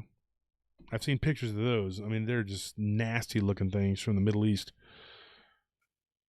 Prison possession, prison and doll, shadow, haunted dolls. Dogman, Chocolate Factory, Dogman, Haunted Dolls. And it's almost even. What do you think, Barton? What do you think we should do? I think we should talk about Dogman. Dogman, there we go. It's always a good topic, especially when you got somebody like Nick from the NADP and you got Barton Nunnelly in the house. Here's one I got. This one was from New Braunfels, Texas. And I can actually, when you guys come down, I can take you to this corridor where a lot of these weird things happen. I think it's like I think it's like a little area there where it's like a hot spot for them. I don't know if it has anything to do with caves because there's a cave system there. I could take you, of course, Barton, you wouldn't be impressed, but I could take you to this cave system right outside of New Braunfels, in between New Braunfels and Shirts. And there's a cave there. Anthony, what's the name of that cave place we went to? It was really pretty. The caves that we went to with your brother about 2 Christmases ago, back in 2019. Natural Bridge Caverns. And then we have this other one called Inner Space Caverns. So we're on top of cave systems too, just like you are, Barton. But right. You guys have like this massive cave system, and ours haven't even been fully explored yet. So I do wonder about that, where if these dogmen, if they're physical ones, because I believe there are physical ones, but there are metaphysical ones too, and then everything in between. Like what you were saying, Nick, about how they eat. Why did it need to eat? Well, Linda Godfrey, one of the things that me and her talked about on camera, on air and off air, is that she believes that the longer that they're here, the more physical they become, and they have to. And if what you saw was near the Indian reservation, I'd bet my bottom dollar that it was some form of skinwalker. The late J.C. Johnson, he talked about how they could perfect over time, they could do better. And my cousin Trey said this too. He lived in the Wind River Reservation for years. And he talked about how they could look more and more wolf-like as they perfected their craft. And I do mean craft because it is a form of witchcraft. But anyway, this poor fella I'm going to talk about here, he was coming from out of state. He was a Yankee, as we call him, living up north. And he was coming down to Texas, and he had some problems, had some issues, had left Texas, was in the military, and had gotten out and had gotten on the bottle. And but when this happened, he swears up and down he was not intoxicated. He had not been drinking. He had not hit the bottle in months. But because of that, he had had issues with his family. He had a brother that was living and working down in San Antonio, and he said, "Look, I'm getting married. If you want to come, I'll send you money for the bus ticket. If you don't show up, I'll just assume that you don't want to be in my life, and have a nice life." He got the bus ticket. Okay, the bus took him to Austin, and then from there, because there was a mistake, he didn't make it to San Antonio. So he had to try to hitchhike or find a way. And his brother said, "Look, you either get here or you don't." And I don't know the whole story why he ended up in Austin. But he did know somebody here, and they were supposed to give him a ride. It fell through. And the person was having problems with his wife or something. And he said, "Look, I'll take you to San Marcos." And then from there, you're going to have to figure out how to get to San Antonio. I can't take you all the way. So it was 2 days before his brother's wedding. He didn't own much. He said he had a little, like a tent and some, a few things. And he had actually been homeless. So what he said was, he's like, I got to New Braunfels. I literally walked from San Marcos to New Braunfels. And he goes, once I got to New Braunfels, I was going to stay there for the night. And then I was going to try to hitchhike the next day. It gave me an extra day to try to get to my brother's. He said it was a Saturday night. Or it was a Thursday night. The wedding was on Saturday. And he said that I went down by the river in New Braunfels. And he said that there was an overpass. And I know kind of where he was at. I'm pretty sure I know where he was at. And he said that it was right near a park. Now, New Braunfels is built right on the river. It's really pretty. That's where Schlitterbahn is. And now Schlitterbahn is actually the largest water park in the entire world. It is the largest outdoor water park on Earth. It is humongous. And ever since I was a kid, we were going there, and it just kept getting bigger and bigger and bigger until it was just so gigantic. It's like it was always Orlando Resort was a part of it, and then they bought that, and then it became a part of Schlitterbahn. So it's this humongous park, and it's like a mecca for people who like those kind of things. But it got so big that you couldn't do it all in one day. You had to go like 2 days. It's like Disneyland or Disney World, whatever. So anyways, he said he wasn't far from there. And, he said that it was in the fall. The park wasn't open. And he did not have anywhere to go. New Braunfels is in Austin, okay? They're like San Marcos, same thing. It's very beautiful. They're both built right on the river. Very, very beautiful, a lot of greenery. But they're not going to let you just camp out. There's anti-camping laws, blah, blah, blah. And so he found a spot behind an overpass and went up into some brush, set up a tent where he'd be out of the view of traffic and everything. And he said that he went to sleep. He said he hit the hay, right at dark. He said he was asleep. He didn't know exactly what time it was, but a few hours later, he heard something rooting around and knocking over. He had one pot with him, like a pot he cooked with, made coffee, everything. And he said that something knocked it over, and he heard the noise. And he had one of those little small tents, and he just kind of pushed it open with his foot, and he looked, and he saw these two creatures. Both of them, he's like, dude, they looked like werewolves. I mean, absolutely. They had wolf heads. He said one of them was a lot smaller than the other. But both of them had very large heads. And he said that they were kind of like, one of them was kind of on all fours. It was just kind of like you could see the back part of the body looked completely dog-like, but there was something weird about the front part of the body. Then he heard a weird noise like a pop, and he looks and he sees one of them standing straight up. And he's like we had talked about earlier, Nick.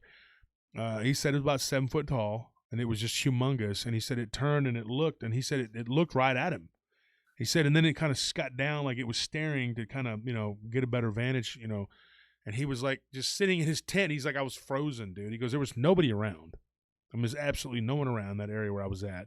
I was hiding behind some trees, some bushes. Nobody was going to see me. I was near a park. He goes, but there was nobody there. And he's like, dude, if I screamed, I'd probably just be screaming. There wouldn't be, there was nobody. And he's like, the only thing that was anywhere near me were bats. He said there was a bunch of bats near the overpass. And he said that other than that, there was nothing there, And so he said that this thing got down on all fours, the big one. He said there was a smaller one that may have been a female or a juvenile. He didn't know. And he could kind of make it out, it was dark, but through the light of the moon, he said he saw it, he goes, it was full on. Like you could see, I saw the side of its face very well. He said it was very wolf-like. I mean, like, literally. He told me, have you ever seen the movie Dog Soldiers? And I asked him this. I asked him if he'd ever seen it. And he said, yeah. I said, the head. How close to that did it look? Or the howling? He said, if I had to pick one, I would say the Dog Soldier's head. But how their skin looked like normal people's skin or whatever. He said that wasn't the case. It was big and shaggy. And he said that it was, from what he could tell, it was very dark colored. But he couldn't get a bead on exactly what color it was. But he said that this thing went right up to his feet and like put its head right on his feet and kind of like moved his head back and forth and then leaned in further. And he said at that point he saw, but what should have been paws weren't. They were like human-like hands, And he said, I got a good look at those. I looked down and I saw them right there by my knee.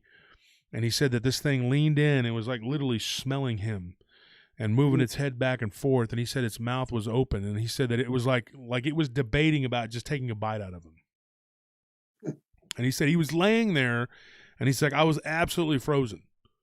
You know, he goes, I couldn't move. I couldn't do anything. He goes, I wanted to pee myself. He's like, but then I thought it might trigger this thing to bite me, you know.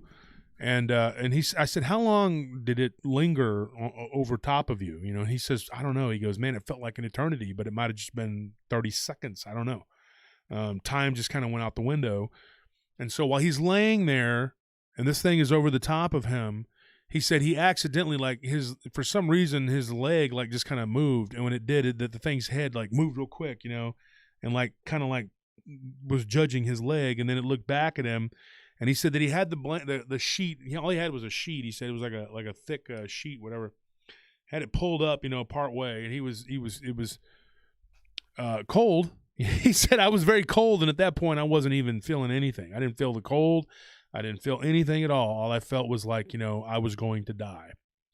And then he said he saw the silhouette of the other one kind of walk around the outside of the tent, you know, and he was like, dude, I'm sitting here, you know, thinking these things are going to kill and eat me.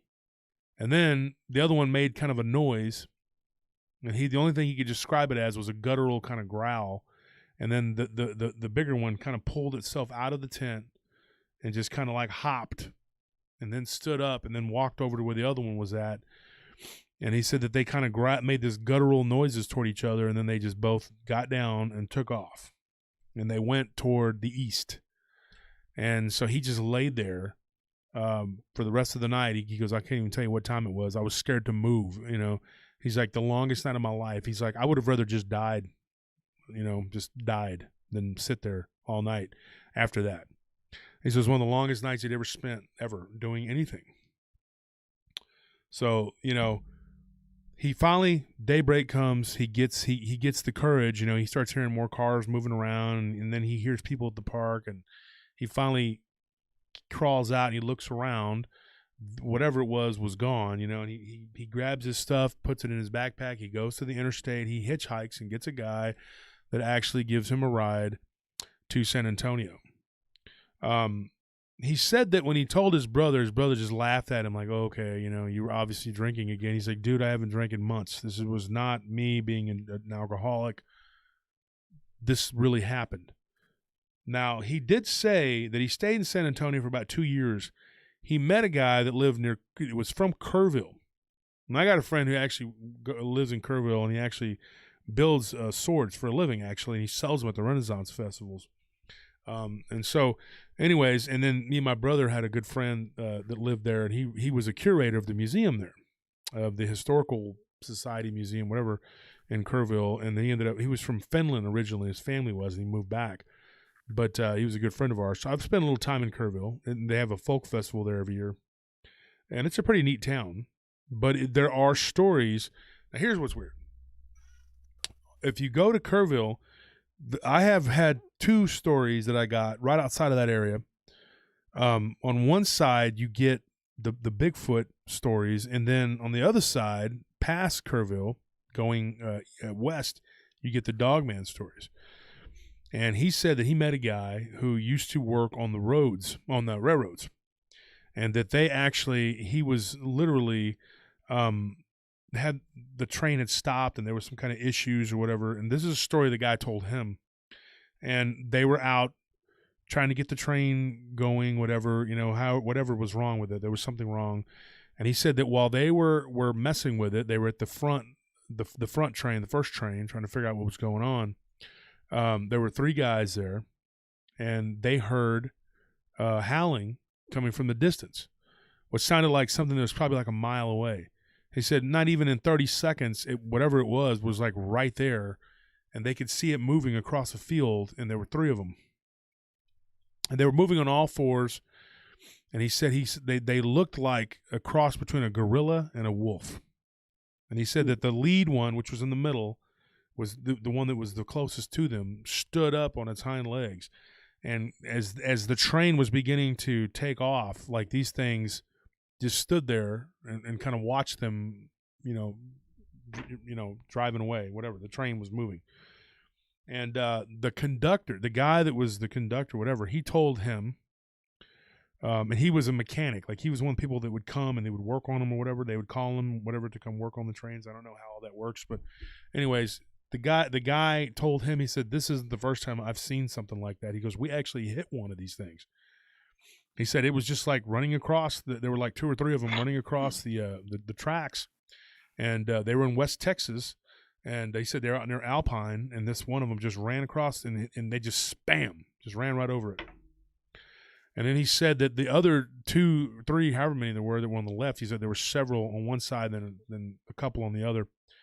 And he said that they all started to follow the train, and that they were actually keeping pace with it for a while, and they just veered off, like they were angry, that they had ran it over, And he said we hit animals all the time, The train doesn't stop because a deer gets on the tracks, But that's a story that he told me, that somebody that he had worked with, had said, look, I lived in Kerrville and I used to work on trains, whatever. And so that's interesting, to say the least.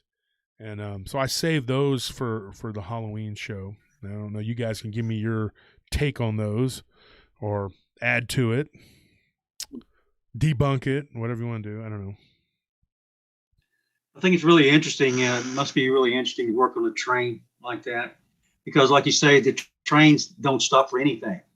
Animals, people, cars, if you're on the track and the train's coming and you don't get off the track, you're going to get hit. So I've always wondered, if they had a lot of killed cryptids or whatever stories, but I've never had the chance to interview a train conductor or even a train worker. So I don't know, but I like the subject, really, really like it. Somebody in the chat just said something very weird. I don't know if this is a joke or not. Last starfighter born in East LA. He said, Kerrville is where my uncle lived, who turned into werewolf. I guess you're saying into a werewolf. The town west you're talking about is named Ingram. Yes. Okay. What? I'd be interested to hear your story, sir. I don't know who you are, but you don't, are you on Facebook? Because if you are, hit me up on Messenger. If not, hit me up on my email. I'd like to hear this. Your uncle turned into a werewolf? That's it's pretty interesting. Anyways, I just saw that in the, and I think I've seen this guy's handle before. Are we on? Answer me this, last starfighter. Are you friends with me on Facebook? You don't have to give me your name on here. Just answer me that, please, if you're in the chat still. That's interesting. Yeah. The 2 guys that I knew that lived there, one of them still does, and the other one moved, but like I said, to Finland. But the one that lived in Finland told me and my brother and another good friend of ours who went out there for a big get-together one time. They had a bonfire. Him and 3 guys that hung out with him, they were in a band together, and the band was called my brother played with them a little bit. Anyway, if my brother, if you're in the chat, text it to me or whatever, message me. But anyway, they had a band, and it was some kind of spooky name or something. It was like a black metal band or something, and they claimed they saw a goat man out there near Kerrville. And I've heard of Bigfoot and Dogman, but not in the town itself, but like on the outskirts of it. But sometimes you get reports of these things coming into towns. Anyways, I'm not making fun of your uncle turning into a werewolf story if that's true. So I'm not being I'm not being, sarcastic, smarty. I'm just hit me up. Anyway, that's all, So there's that Dogman story. Does anybody else want to share anything, or do you want me to keep going?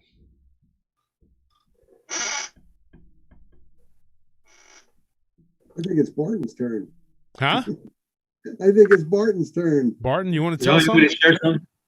Right. Well, I don't have a Dogman story, but I can tell you a couple of things that happened to us when we lived in that haunted house called the Reese farm. if you guys really want to, talk about the ghosts a little bit. Sure. So we lived there from 84 to 89, and it was an old farmhouse, 3 stories. It was one of the biggest houses we ever lived in. Had a full basement, which was, we didn't use it. It was kind of, just dark and drippy and wet and, just unused, where the furnace sat down there. And my dad, so I lived there with my dad and my stepmom and a couple of my brothers. And one night we were all asleep, and my dad, he had glaucoma really bad. He couldn't see very well, but he could hear really well. All his other senses were really heightened because of that. And the headboard of his bed was against the wall, that stairs going down to the basement. So we had a big room, then we had a little hallway, and then we had another big room that the furnace was in. We didn't, like I say, we didn't use the basement the whole time we were there, but one night my dad was laying in bed, and in that hallway, about 2.5 feet above the floor, was a 3 by 3 foot door, wooden door that had a latch on it. And you open the door up and it would go to lead to the crawl space under the house. So one night my dad was laying in bed and everybody was asleep in the house, and he said he heard the latch to that crawl space door turn, and the door opened up, and something stepped out of the crawl space and started walking across the basement floor. He could hear it stepping in the water puddles and stuff down there. This was an old, scary house. And said it walked up the steps, 13 steps going up to the middle floor and 13 steps going up to the second floor. But he heard it walking up each step, and it got to the door and started turning the handle on the door. And it scared my dad. My dad was really not scared of anything. He was really he's a true legend around these parts. But so the next day he got up and he took a 12-penny nail and drove it into the door jamb and bent it over toward the door, where the door couldn't be opened unless you were on our side of the door. It couldn't be opened from the basement side. So one night that winter, my brother was using the room that had the door in it. It was a dining room. He was using him and his wife for a spare bedroom. And it was so cold, we didn't have heat or anything like that. We barely had electricity. We were so poor. But we were sleeping in the living room, where we had a wood burning stove. And we had a curtain that had an archway separating the 2 rooms. And we had a curtain there so they could have their privacy or whatever. And we're laying there one night. It's really late. And all of a sudden my brother says, Barton, come here, hurry up. So I ran in there. I said, what's wrong? He said, something just tried to open that basement door. I said, come on, man, it's late and trying to sleep. So I'm not kidding, Bob. Something's trying to get in through that basement. So I didn't really believe him. And this went on for 2 or 3 times. And so I stuck a butter knife in between the door and the jamb, and I stacked 2 or 3 Coke cans right there underneath that butter knife and took down the curtain. So I was going to catch him I thought he was playing tricks. I was going to catch him. I hadn't no more than got laid back down, and I could see the door perfectly from where I was laying in the living room. I was laying down watching the door, and suddenly the knife fell and hit those Coke cans and made a huge racket. And my brother said, oh, there it goes again. So I got up and I got the shotgun. And we had always had a 12 gauge, and always had dogs. But I got the shotgun and I went up to the door, and I was going to open that door, Josh. But I was looking at that door thinking what could be on that other side of it. So I decided not to open the door. So whatever it was, I don't know what it was. It was a ghost or whatever. But a few weeks later, I had my girlfriend at the time and a stepson named CJ, and his mom and her sister, or his sisters, which is my 2 daughters, Tina and Amber. They had went into town. We're so poor, we didn't have food or anything like that. So every time somebody got a chance to go into town and stay with their relatives, they would do that. And this just happened to be one of those days. CJ, it was me and my brother sitting in the living room, and CJ got off the bus and walked into the house and said, "Hi, Dad. Hi, Uncle Vic." I said, "Hi, CJ." And he goes back toward the bathroom, which is just to the other side of the stairway leading upstairs. And comes running back in there and grabs my arm and says, Dad, come on, you got to get up. I said, CJ, what in the world's the matter with you? He said, somebody's upstairs hurting Tina and Amber. They're screaming. You got to come on. You got to come see what's going on, Dad. You got to go save them. So I looked at my brother, Victor, and he looked back at me. I knew we were the only ones in the house. There was no one there but me and Victor. And I said, CJ, your sisters and your mom are in town. They're not even here. He said, no, they are, Dad. You got to get up right now. You have to get up right now. He's pulling on my arm. You have to get up right now and go save them. So I got up, and he led me to that doorway that led upstairs. And this, like I say, it was a creepy, creepy house. And Lyle Blackburn doesn't want to have any part of the stuff that goes on in a haunted house. I promise him that. But he said, they're up there. You know, I went to the door to open that door that led up to the steps. And I looked up there, and I got the creepiest feeling that you ever could imagine. And I said, you know what, CJ, I don't think I'm going to go up there. And I shut the door back, and we went on about our business. But yeah, stuff like that happened all the time. You get knocks on the doors, and nobody would be there when you answer. We were seeing Black Panthers and UFOs outside regularly, and Bigfoot. So Bigfoot walked up into my backyard one day when my sister and my girlfriend was there, and they were hanging out clothes. It was just at dusk, and they had my first child, Tina, with them. And my sister looked up, and there was this 7 or 8 foot tall, hairy creature with green glowing eyes walking across the yard, and scared them so bad that both of them ran and left my daughter at the clothesline. And then suddenly my sister ran back and grabbed my daughter and took her in. But this stuff like that happened all the time in this haunted house. And I've lived in 3 haunted houses in my life, and stuff like that is really common, actually. Not just ghosts. They were seeing ghosts in the house. You know, my sister-in-law saw a man with a wide brim black hat and black cape one night. So yeah, just a lot of stuff like that goes on in haunted houses, and really nothing surprises me about what people see when they're living in it. A giant spider, yeah, that's no big deal. Or, you know, giant rat or whatever. And there's no telling what you're going to see when you live in a haunted house. So let me ask you this, Barton. So you think that spider that was encountered by the guy in Costa Rica, you think that was something supernatural? I think it could have been, yeah. If he was living in a haunted house, that gives it a little more credence to me. But normally I wouldn't put any kind of natural animal like a spider or a rat or anything like that into the supernatural category. But like you said, it was giving him mental images of his whole family. They're exsanguinated. So it's a possibility. It really is, yeah. I don't discount it, put it that way. Also the fact that it went into his bedroom, they locked it in, it had to get out some way, something that big. Right. So it must be some sort of a spiritual entity. That's what it seems like to me. Yeah. Be right, but I've seen, so every time that we moved when I was younger, we moved into town periodically, and we always lived in the slums, you know, the ghettos, because we couldn't afford anything else. And I've seen big rats, I mean, bigger than cats, disappear into a hole smaller than a dime. So who knows? Who knows what can happen with that stuff? And do you think that those were natural creatures, or do you think that was something supernatural? Rats, I think, were completely natural, yes. Yeah.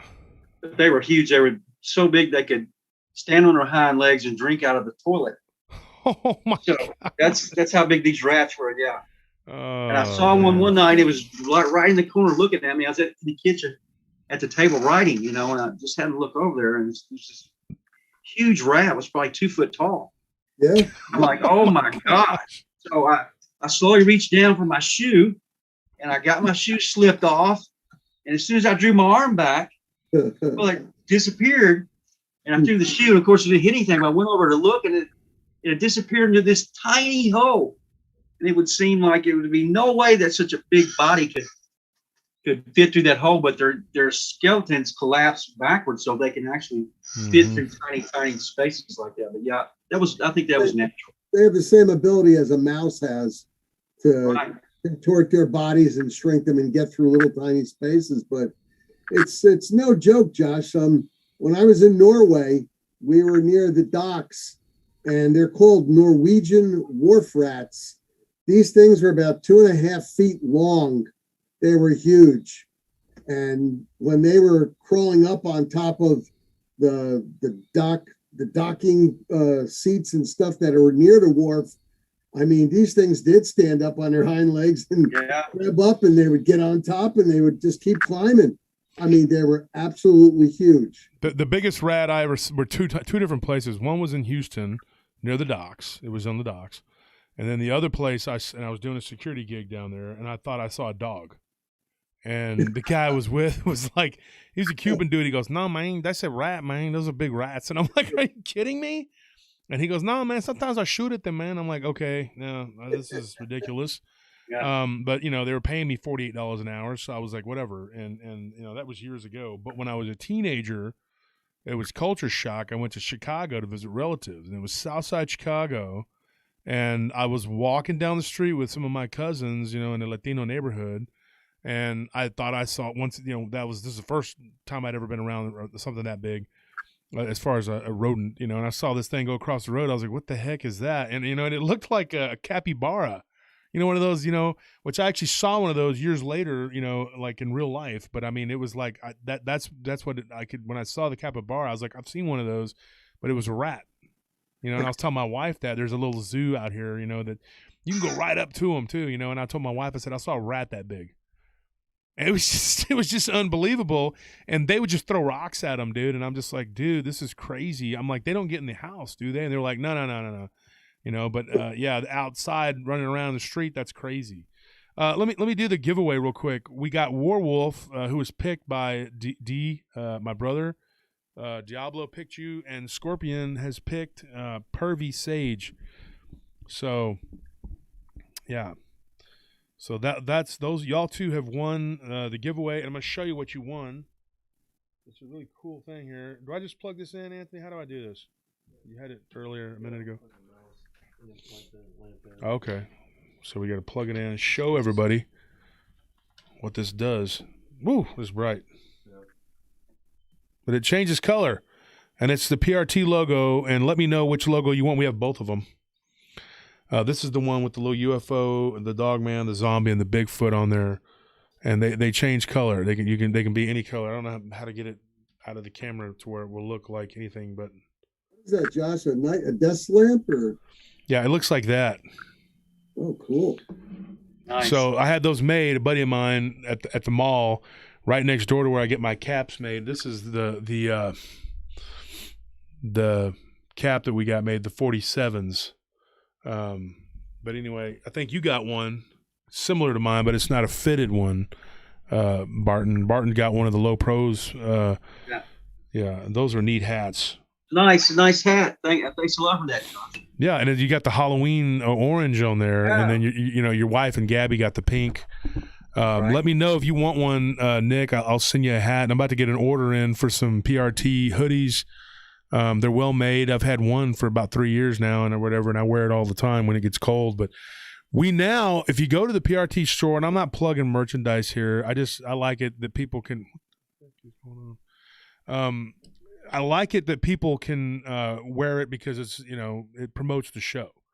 It's not about selling the product; it's just promotion of the show. But you wearing our logo helps us, and it keeps you warm. But I am going to be doing some giveaways on those sweatshirts too, the sweaters, and you can get them in many colors. You can get them in this blue now. We put that on the store. You can get them in green. You can get them in I believe different types of yellow, orange, red, purple. There's some purple ones you can get. There's all different kinds. We have one that's like a turquoise or a aqua color, I think, or whatever. So you can get them in many different colors. So anyways, moving on. What do you guys want to hear next? Because I got a whole bunch of them. I saved the really scary ones. I got a shadow story / ghost story, and I got one about a haunted doll. I got another Dogman story that happened down in Houston. I got an Oregon Bigfoot story, prison possession story that was really pretty crazy. What do you guys want to hear? Well, let me give you something while they're deciding. A lot of people that have contacted me say to me, "Gee, there's not a lot of dogman sightings in New Jersey." Mine was in 2013 in Watchung Reservation. One of my members, in fact, one of my first members, Kelly Vaughn, she and a friend of hers, a fellow who she worked with, and her daughter, all three had separate sightings, not encounters, but sightings. But even before that, in New Jersey, in Wharton State Park, a park ranger back in 1987 was driving along one of the roadways through Wharton State Park when he saw a bipedal wolf-like creature, and he approximates it to be about 7 feet tall, run across the roadway in front of his vehicle. He was driving one of the park ranger vehicles that they had. It stopped, turned and looked at him, and then just walked off into the forest area. He went back and he told his supervisor what he saw. And his supervisor advised him not to write a report on it. And he went back and spoke to his supervisor again. And the supervisor said, "Listen, you're better off just keeping it to yourself and not saying anything. We have things out there that are unexplainable." Now, years later, Kelly and her friend, male who she worked with at a restaurant, and her daughter, all on 3 separate occasions. And I'm looking at the note that she sent to me. That's a Facebook Messenger note. It was off of Reed Road in Mount Holly. So I'm specifying the places where these things are seen now. They each one saw by themselves a dog man down there back in 2019, walking across the roadway. Now, why I bring this up is it's just funny because 900 feet away from me is the beginnings of a state forest area. And along the state forest area are townhouses that are built. And then just past the townhouses, they have some regular houses built. And they took up some of the forest area. Now, why I mention this is because back in 2019, approximately 18 hours after Kelly had her sighting, one of my friends who used to live there, she moved out. I'm going to name her Mary. She's one of the politicians in Somerset County. She did not want me to give her real name, where she lived or anything like that, or her story, because her reputation would be ruined. She's a politician. She no longer lives here. She actually moved to Florida because of the encounter that she had. And I'm going to call it an encounter because she actually sighted this creature. She's originally from Colorado. She grew up on a ranch. The only child, her father taught her how to ride, rope, and shoot. Pistol, also rifles. She was really good with a shotgun. I mean, this woman knew her way around firearms. She had a firearm in her house at the time also. And this is going back to 2019, 18 hours after Kelly saw one, she had an encounter. 6:30 in the morning, she's letting her dog out, this little tiny 3-pound dog, to go out to the bathroom in her backyard.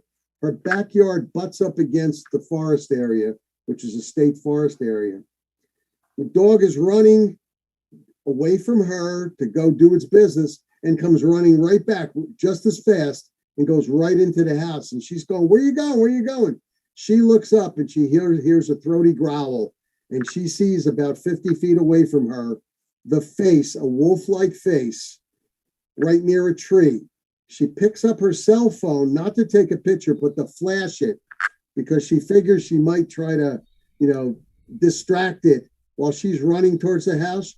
She hits the phone twice, flashes it, not realizing she took a picture of it, Josh. I get a phone call 10 minutes later. She's back in her house. She locked the door. She took out her shotgun, loaded with slugs, gives me a call and tells me, come on over. She knows me, doesn't know I deal with Dogman, but she knows I'm former law enforcement and paramilitary. I went over to her house and she actually shows me her cell phone. And mostly what I could see is it's hidden by a tree, but I could see the face. I've asked her to send me the pictures. She never got around to doing it. And in the future, I was told by her brother and sister not to bother her anymore because she doesn't want to have her reputation ruined. This lady quit her job and moved to Florida. Her house was up for sale 3 days later. What she saw appeared to me to be a type 1 Dogman, type 1 in the variant family, Dogman. And it just seems strange to me that all the way down Mount Holly, which is a good, I'd say an hour and 45 minutes away from where I live, 18 hours later, there's a sighting over here, 900 feet away from where I lived in the forest area.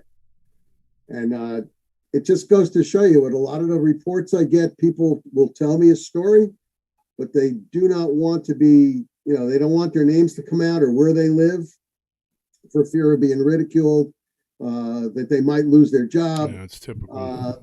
That they're looking to get a promotion and they'll never get it because, after all, who wants to give a promotion to somebody that's talking about a 7-foot creature that werewolf exists? Yeah, that's usually the case. There's a lot of people that don't want their, they can't, and even in my hometown, there were people that would tell me their story, and then they tell me that I didn't have permission to retell it. So I had to go back and be like, hey, one of them was from a person who passed away, and then their son was like, go ahead, so. But that does happen. There's people that'll send me stories now. I got one of a Bigfoot, and at first, this person said they didn't even want me to retell it. So I talked them into to letting me retell it, but they don't want their name associated with it, and I get it. I don't, it's just kind of how it is. So I'm going to go ahead and tell this story. I'm going to do a Bigfoot story. This one happened in Oregon, and I believe, Barton, I've told you, I think it was me, you, and Lyle Blackburn that actually had talked about this one. This one happened near the Dalles in Oregon. Oddly enough, I've actually been to this exact location and actually slept. It's really weird because I've actually slept right there by the Columbia River, and I actually slept there. I slept in at that same exact spot years ago when I was in my late teens, and I was up in Oregon, and I took a nap there. Very peaceful.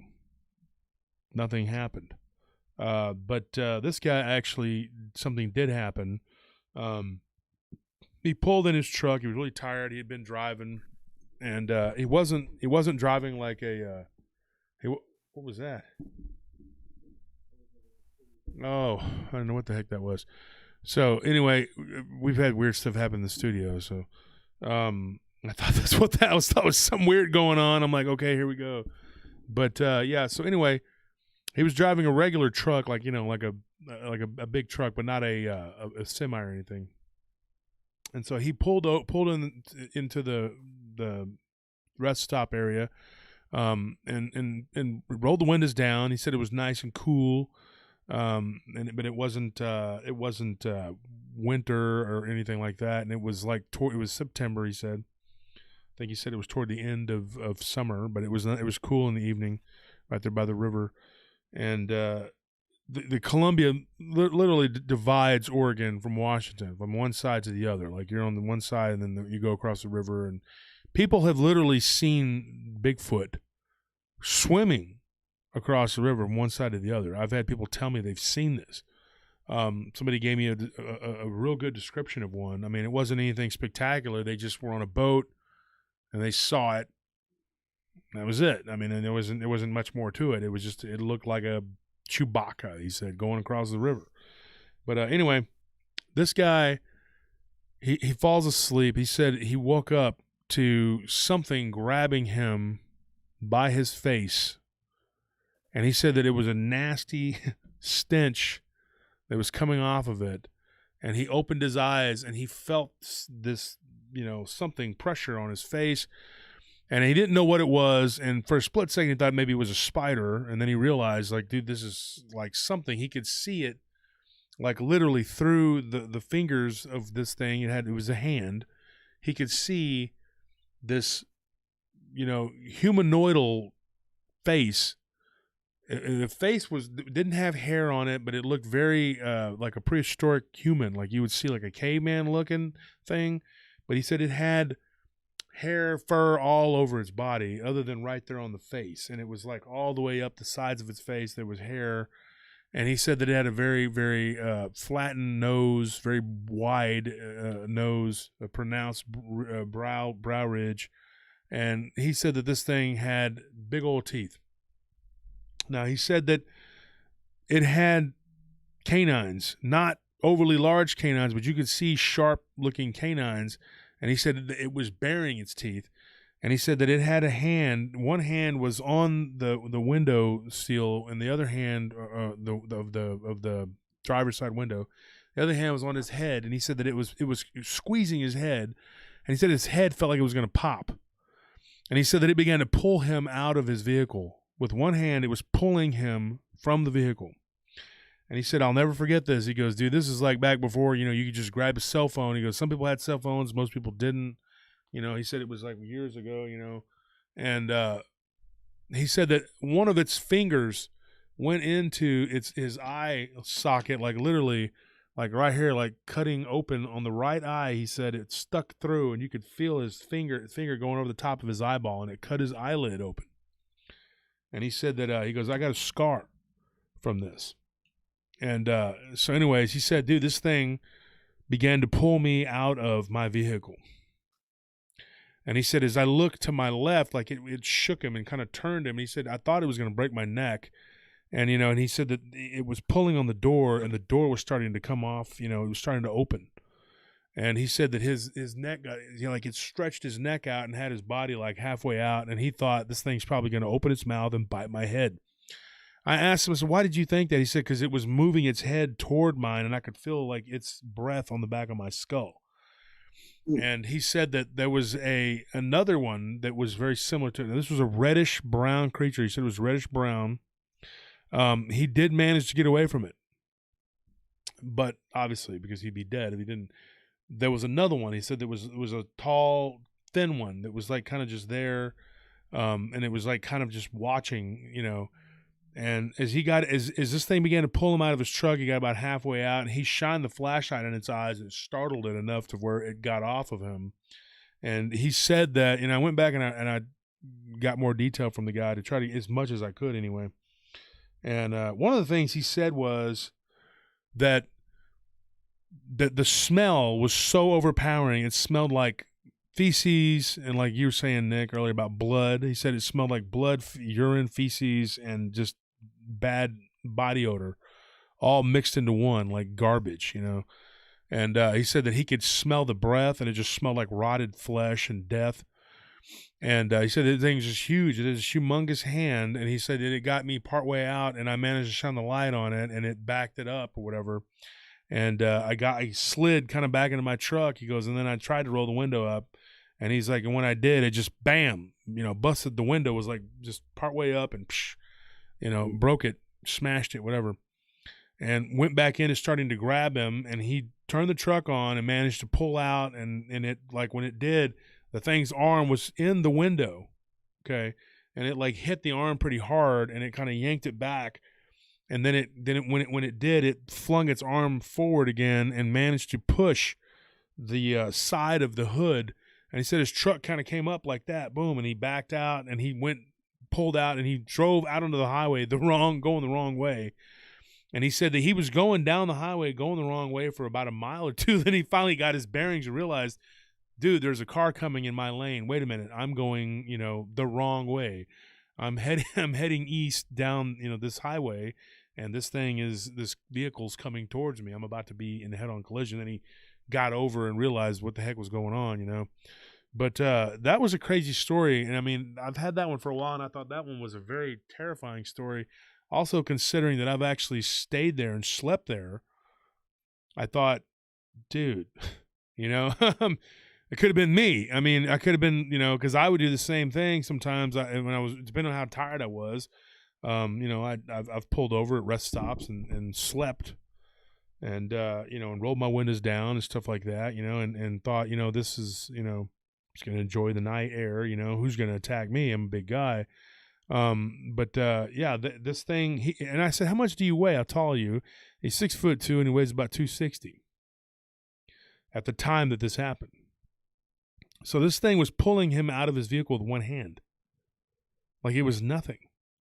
And he said that, it poked him, in the face and it cut his eye open or whatever. His eye was bleeding real bad. Well, he went to the hospital there in Oregon, and he got his bearings. He got turned back around. He went to Portland, and he went to the hospital. And one of the things that he said was that he got real bad infection and he almost lost his eye. That it was so nasty, dude. Like it was such a bad bacterial infection that he's still partially blind in that eye. Like it really messed his eye up, and so he can only see about 30% in that eye because of what this creature did to him. And of course he's an older guy now, and he's not. I know he's not lying to me about this. This had to have really happened. And it was originally his son that got in touch with me and said, my dad's got a story, and so, that's pretty crazy. And when you think about it, I spent a lot of time up there, thank you for that donation, Amy, I appreciate it. But I, and I worked, in Oregon for a little while picking cherries, when I was a young guy. And then, I drove my junker, down to Idaho and broke down in Boise. So anyway, I ended up at I think a Burger King or something, and I had to call my uncle to send me some money to get out of there because I was like stuck, man. I was like at a payphone begging for money. I was like, look, I got to get home back to Texas. We've hit 500 people now. 500 people in the chat. That's awesome. But so when this guy told me that story, he said nothing ever has happened to him before or since. He since then though he doesn't stop at rest stops. He doesn't where there's nobody there, and doesn't leave his windows down so that something can grab him. But I think he's lucky to be alive, because I honestly think that this thing would have pulled him out, was probably trying to get a good angle to probably turn his head backwards. And if he was a smaller guy, he probably would have just yanked him right out and just bit him in the head, because it seemed like that's what it was trying to do. And I think it was just at an odd angle, and he wasn't able to just squeeze his, pop his head or kill him, because I think that's what it was trying to do. Now, I've talked to a couple other researchers, and they were like, I've heard stuff like that, and the Bigfoot's just being territorial. He's not trying to kill you. Bull crap. Whatever. Yeah, bull crap. I don't believe that for a second. I mean, why would it even bother to grab you, stick its finger through your eye socket, and pull you out by your skull, if he's not intending on harming you in some way? Now, I'm not fear-mongering. I know the Bigfoot people will be like, they're peaceful brothers, mountain brothers, what do they call them, whatever. They eat potatoes. Furry forest friends. Forest friends. They're furry forest friends. That's what they are, Yeah. I'd say that guy should consider himself really lucky. If I was him, I would consider myself lucky. Yeah. Very lucky. He was going to be a midnight snack for that. Mm-hmm. Yeah. And he said that, when he looked over, this is one of the things he said.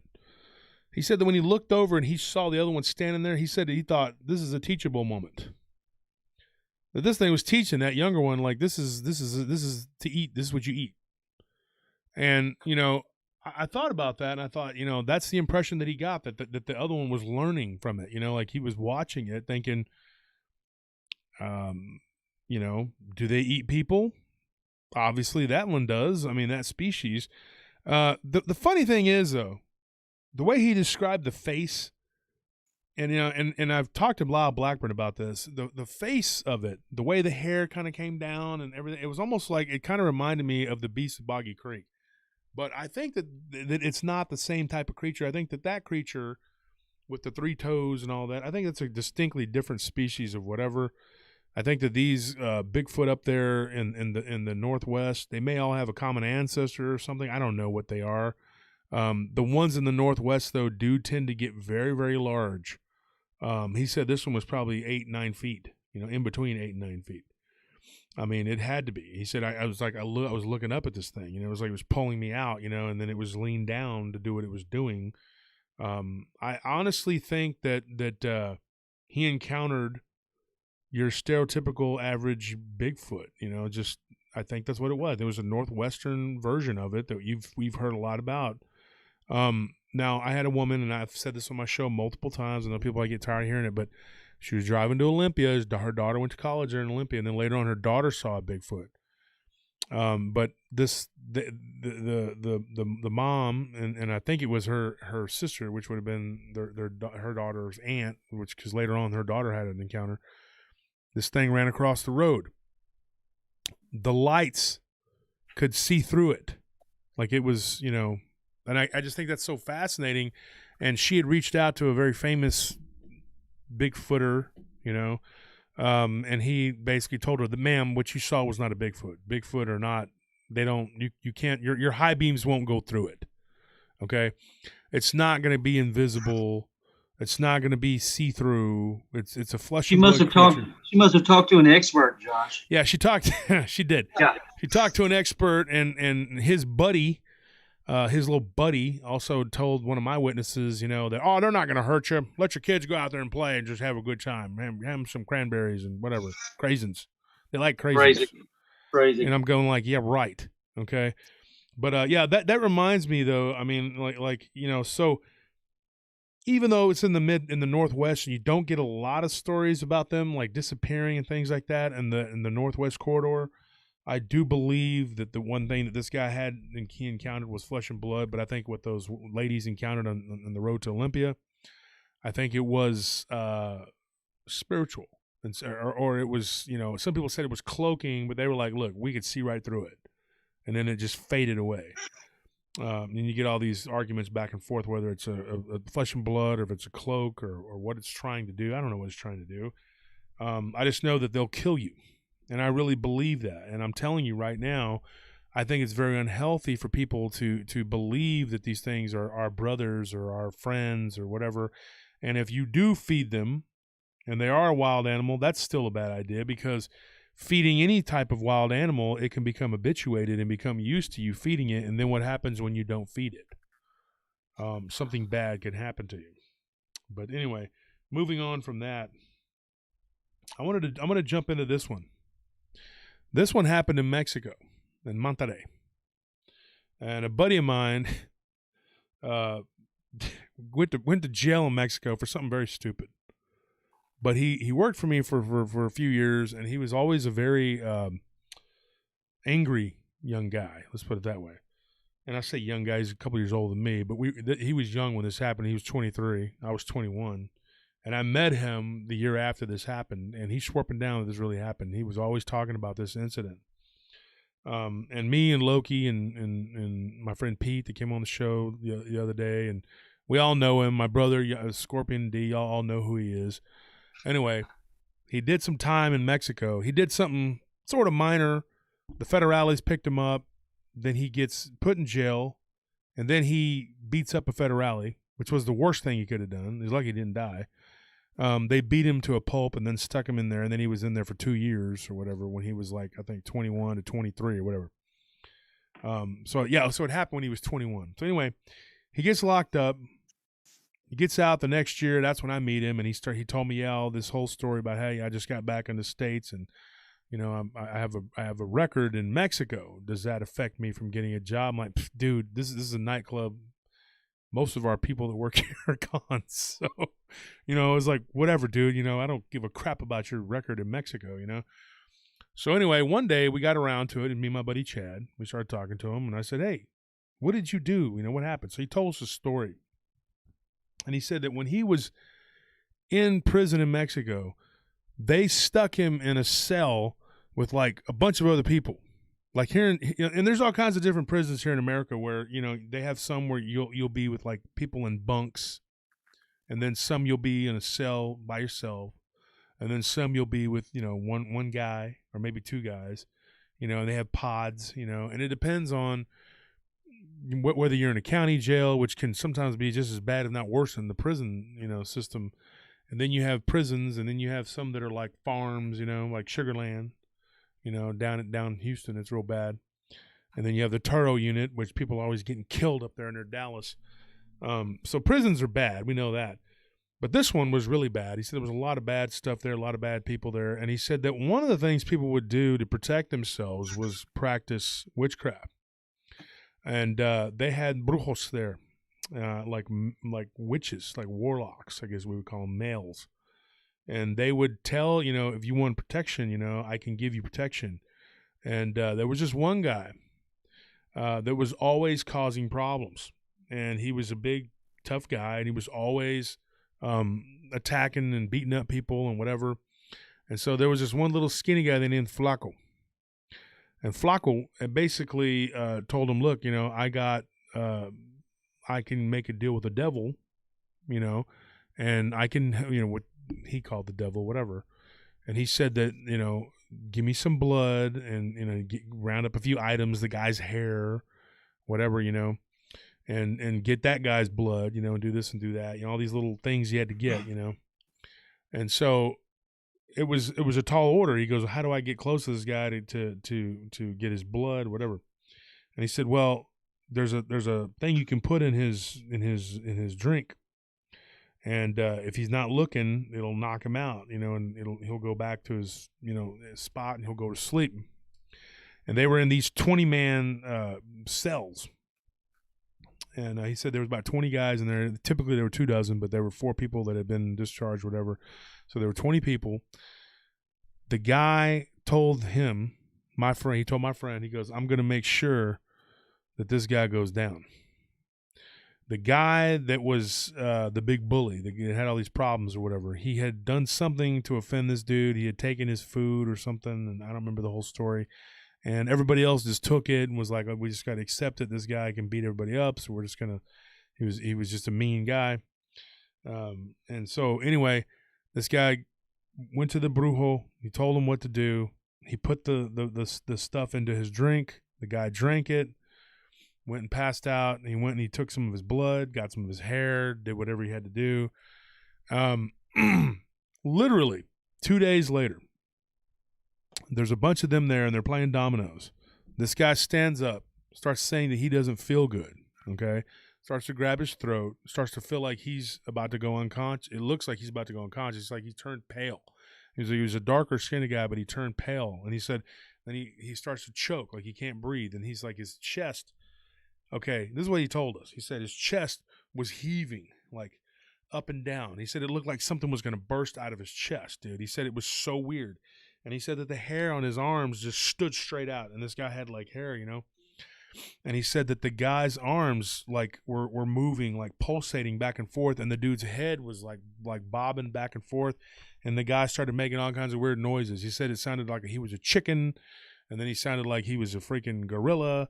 And then, like it was just weird. Then he was it was almost like barking like a dog.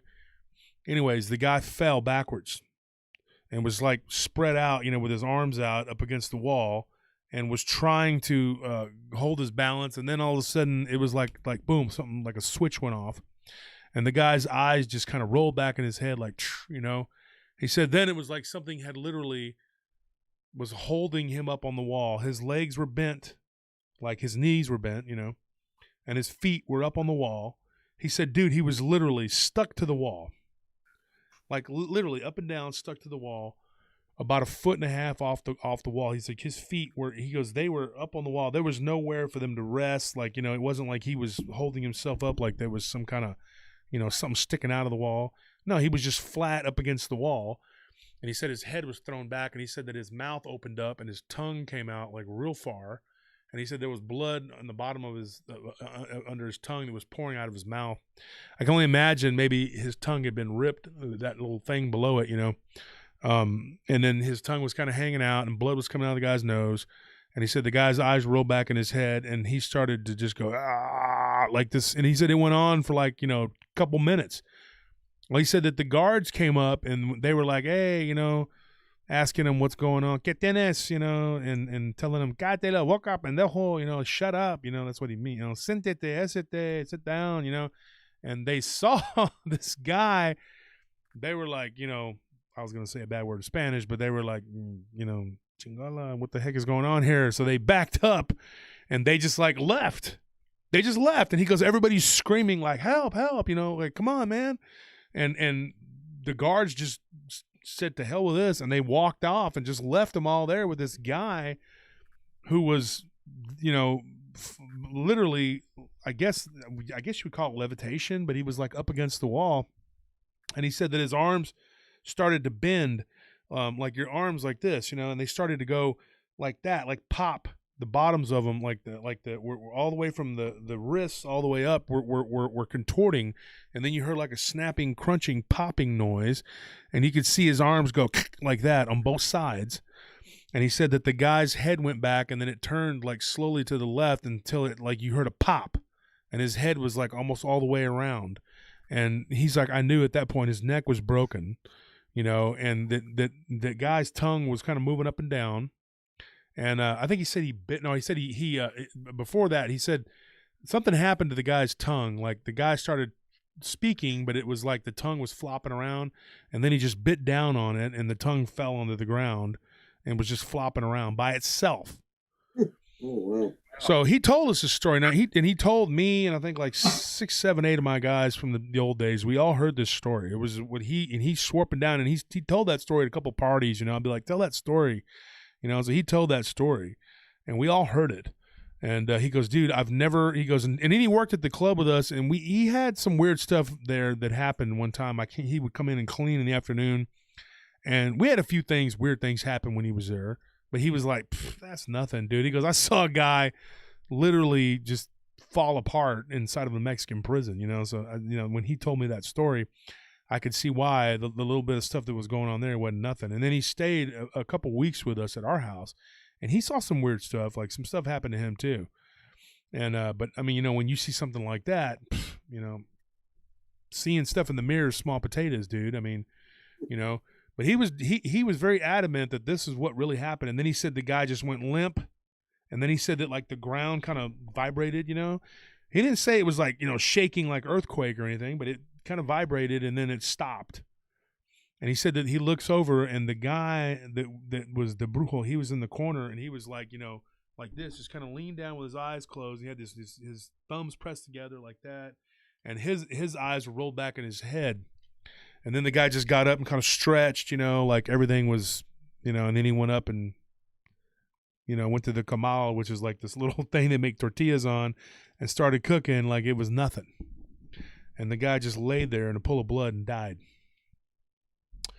So his buddy, Flaco, asked this guy, what did you do to him? What happened, whatever. He says, I put a demon in him, but his body couldn't handle it, and so the demon left his body. And he goes, where did the demon go? He goes, the demon's resting. And he goes, and tonight it's going to come into you. So his friend was terrified. His friend goes to him and says, dude, I think I really screwed up. The demon killed that dude, and now he says that this thing's going to come for me. And so he said, if you go to this guy, and he said the only way for it to not is if you can get somebody to volunteer to allow this demon to come into it. And like, who the heck in their right mind is going to do that? Nobody's going to step up and go, oh, I saw what happened to that guy, I'll do it. So obviously he was doomed. So then he said that night he was slept on the bunk underneath this guy. He said that he woke up and there was like some kind of moisture coming down. It was dripping down onto him, and he was like, what the heck is that? He got up and he rolled out of bed, and he was like, what the heck, And he said that the guy above him looked like his stomach. This was the guy that had it done, right? And I guess he couldn't pay this witch or whatever is what it amounted to. He lied to the guy. The middle of his stomach had been pushed in. He goes, I looked in and I could see it, like everything that was inside of this guy had come out of his body from different spots. Like his insides were moved out, and it was leaking down from the bed down onto him. And so, and he said about a week later he got released, and he was like, dude, everybody avoided that guy, the witch doctor dude. Like they just stayed away from him, didn't mess with him, nobody talked to him, just kept to himself. And he said that was absolutely true, that really freaking happened. Now, I know people are going to sit there and go, oh, that's crazy, blah, blah, blah, blah, blah. But, let me tell you something. Look up Mark Kilgore and the Matamoros murders. And you look at what those people were doing, okay? They were literally murdering people like left and right and committing human sacrifice to perform satanic rituals and whatever the heck else they were doing, to these brujos and these brujas and these people. What ended up happening was they grabbed the UT student on spring break. And if you look up Mark Kilgore, you can read all about it. And their fatal mistake was that they kidnapped him and they killed him. They sacrificed him. They murdered him. But then that set off, a nationwide manhunt and whatever. And then they got in touch with the Mexican authorities once they figured out he never came back from spring break, that he had actually gone across the border to Matamoros, which is across from Brownsville. And they ended up finding this whole clique. There was like a cult. They were committing human sacrifice. They were committing animal sacrifice. And some of the stories that were told and that I've gotten out of Mexico. Now, I used to be able to go to Mexico freely back and forth before the cartel basically took it over, and you can't do anything. You go to Mexico, and you're from here. I don't care if you're Mexican or not. You're taking your life in your own hands. But before, back in the day, you could go there. Now, I spent some time in Matamoros. I used to go to a place called Los Gatos. And it was basically a club, a bar, whatever. And I got stories about these witch doctors that were practicing these things, years later after all that had happened, and I asked them about some of the things that they'd seen them do. And I'm talking like, this one woman who was angry. One of the stories I got was one woman was angry at this other woman. And she came into the club and she was like a couple months pregnant. Literally. Okay. This is what this woman said. Okay. And her friend and her husband told me this. They told me and several of my friends this. This woman came in 2 months pregnant, that her stomach extended to a full-term pregnancy within a matter of hours. And then she gave birth right there on the floor behind the bar. And what came out of her was a demonic-looking baby-looking thing. They looked almost like a reptile, and then it crawled out of her, like crawled away from her and like ran off into the night. And these 3 people told us they saw this with their own eyes. Like they literally witnessed this. And as credible as that sounds, I mean, I could go on and on. I heard so many different stories about people. I heard a story of a guy that actually cut his finger off, and he literally reattached it. Parlor trick, I don't know. I didn't see it. All I'm saying is the kind of stories that we've heard of people doing the things that they can do. People turning into animals and just all kinds of weird stuff, because there's so much black magic down there that was being practiced. But anyway, that's that story, and I didn't have time to tell it on the Paranormal Prison show. Although if you go back in the archives and you check out that show, lights going off again. But if you go back and you check out that show, we talk a lot about stuff that happens to people in prison, but anyway, I thought those were pretty scary stories and appropriate for Halloween. So anyways, that was terrifying. It was a terrifying story. Barton's like, that was terrifying. That was terrifying story. Yeah. I mean, are you being serious, or are you messing with me? Seriously, that was pretty gruesome. Yeah. I mean, yeah. Gruesome stuff right there. Yeah.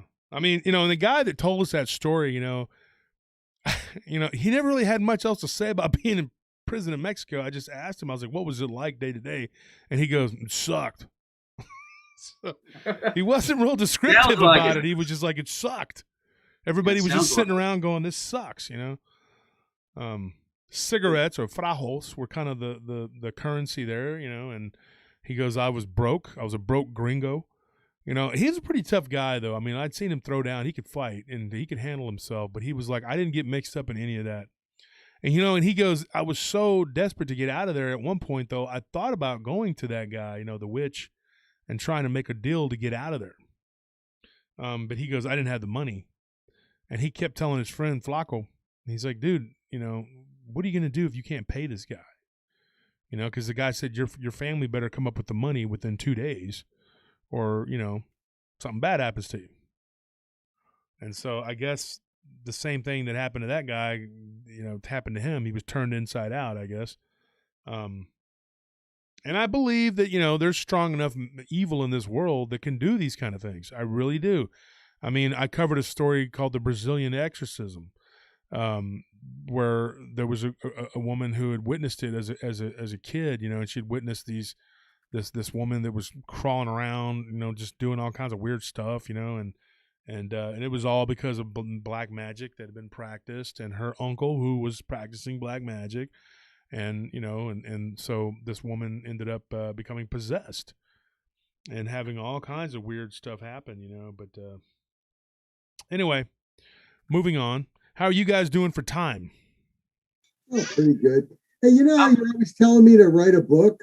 Mm-hmm. How would I write a book about, you know, like a Halloween book story? Of Halloween? Simple, Nick. It's simple, Nick. Just start off with, it was a dark and stormy night. No, I thought maybe I would. The rest should flow naturally. I just thought I would hire a ghostwriter.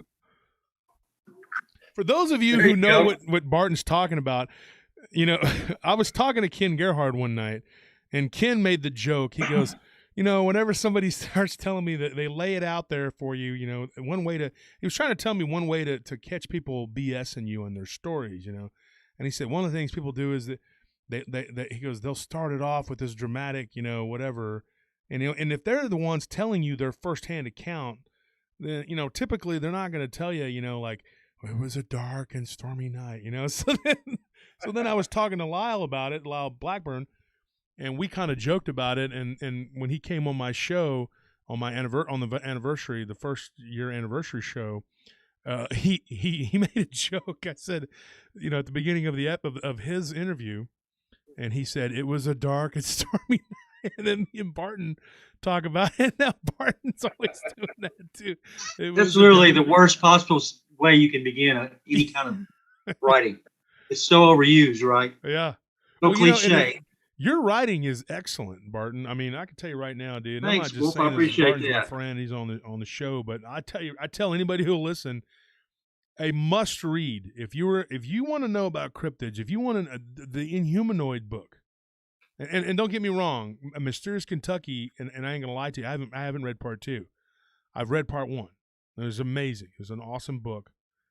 The research, everything was done very well. But the Inhumanoids, I mean, it was so. I mean, and one story in particular that struck me was like the one about the dog man with the clown, you know, thing. I mean, not clown, but was wearing like a suit or like a werewolf, you know, like almost like a cartoon version of the Big Bad Wolf that was real life. When a friend of mine's sister told me that story about her little brother seeing that thing, it really stuck with me, man. I was just thinking, dude, that reminded me so much of what I had read in your book. And I was just like, dude, this is like, it resonated with me big time. I was like, dude, you know. So it was a very interesting book. One of the things you talk about in the book too, Thanks, man. is when I touched on it a little bit, I think, in Celestial Bigfoot, when we talk about, and we're going to do a Celestial Dogman too, one, you know, about Dogman from possible, you know, interdimensional, maybe extraterrestrial origin. Not that I believe it 100%, but I'm going to explore it anyway, because that's what we do. We explore these things. You know, and I've gotten several people who've told me that they believe that they were an alien species. There was a woman that me and Scorpion worked with at a place called Vignette. When Scorpion told her that I'd seen a werewolf, first of all, I was horrified, because I was like, dude, you know, I'm the head of security here at this company, this computer company, and you just told one of the guards from another company, because that building, we had 2 different sides to it. We had 2 different companies. We had that company, and then we had another company that was there, Intel. And I was like, you just told the guard from Intel, okay, that the head of security of Vignette saw a werewolf. Okay, dude, do you know how that makes me look? Luckily for me, when I started talking to her, she began to tell me what you saw was an extraterrestrial, which I can't tell you how relieved I was to hear her say that, because I was like, hey, trying to find a way to talk to her, because I didn't know what to talk. All she ever did was sit there and play solitaire and had no way to start a conversation with her. So I'm like, solitaire, huh? Whew. So, yeah. Oh, so werewolves, huh? Yep. I don't think I've ever seen one of those, because I didn't know what the heck to say. This woman's over there like, she's heard this story and she probably thinks I'm crazy as heck. And so I had no way to just, I just started talking to her.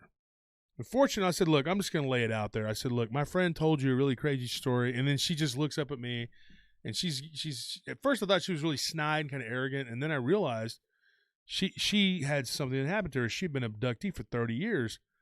And she proceeded over the next few months to just tell me all this stuff about her abductions, And I was just like, I told Scorpion, we rode in together, we rode home together, because he worked there 3 days a week. I was there 6. And I said, you dummy. I was like, don't ever tell somebody something like that, because these people don't know me from Adam, dude. They're going to think I'm insane. I'm making $17 an hour in the year 2000. Okay. 21 years ago, $17 an hour, dude. That's pretty good. I said, I'm going to lose my job and my benefits because you're over here telling people about freaking werewolves, dude. Shut up, dude. And he goes, well, I just told her the truth. I was like, yeah. And did you tell her our house was haunted and a bunch of weird stuff's going on? Don't do that. We don't want that. We don't need to. These people don't need to know that. Trust me, they don't.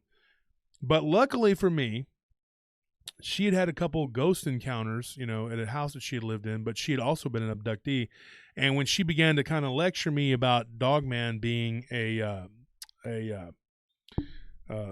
species of alien or whatever, I thought, man, bull crap. I don't believe that. But I didn't argue with her because, I wanted to hear her say a bunch of crazy stuff before I divulged anything, And so she did. She told me a bunch of stuff, and luckily for me, we hit it off and we became good friends. And she allowed me to bring my notebooks and take notes and everything, and talk about her encounters. And then I talked to her sister, and they had both been abductees for years.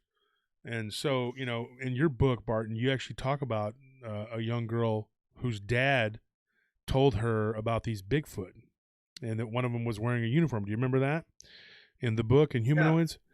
Yeah, and that they were actually told her lots of accounts of Bigfoot wearing items of clothing or something like that, right? Not completely naked or devoid of any clothing or anything like that. But yeah, we have lots of accounts of.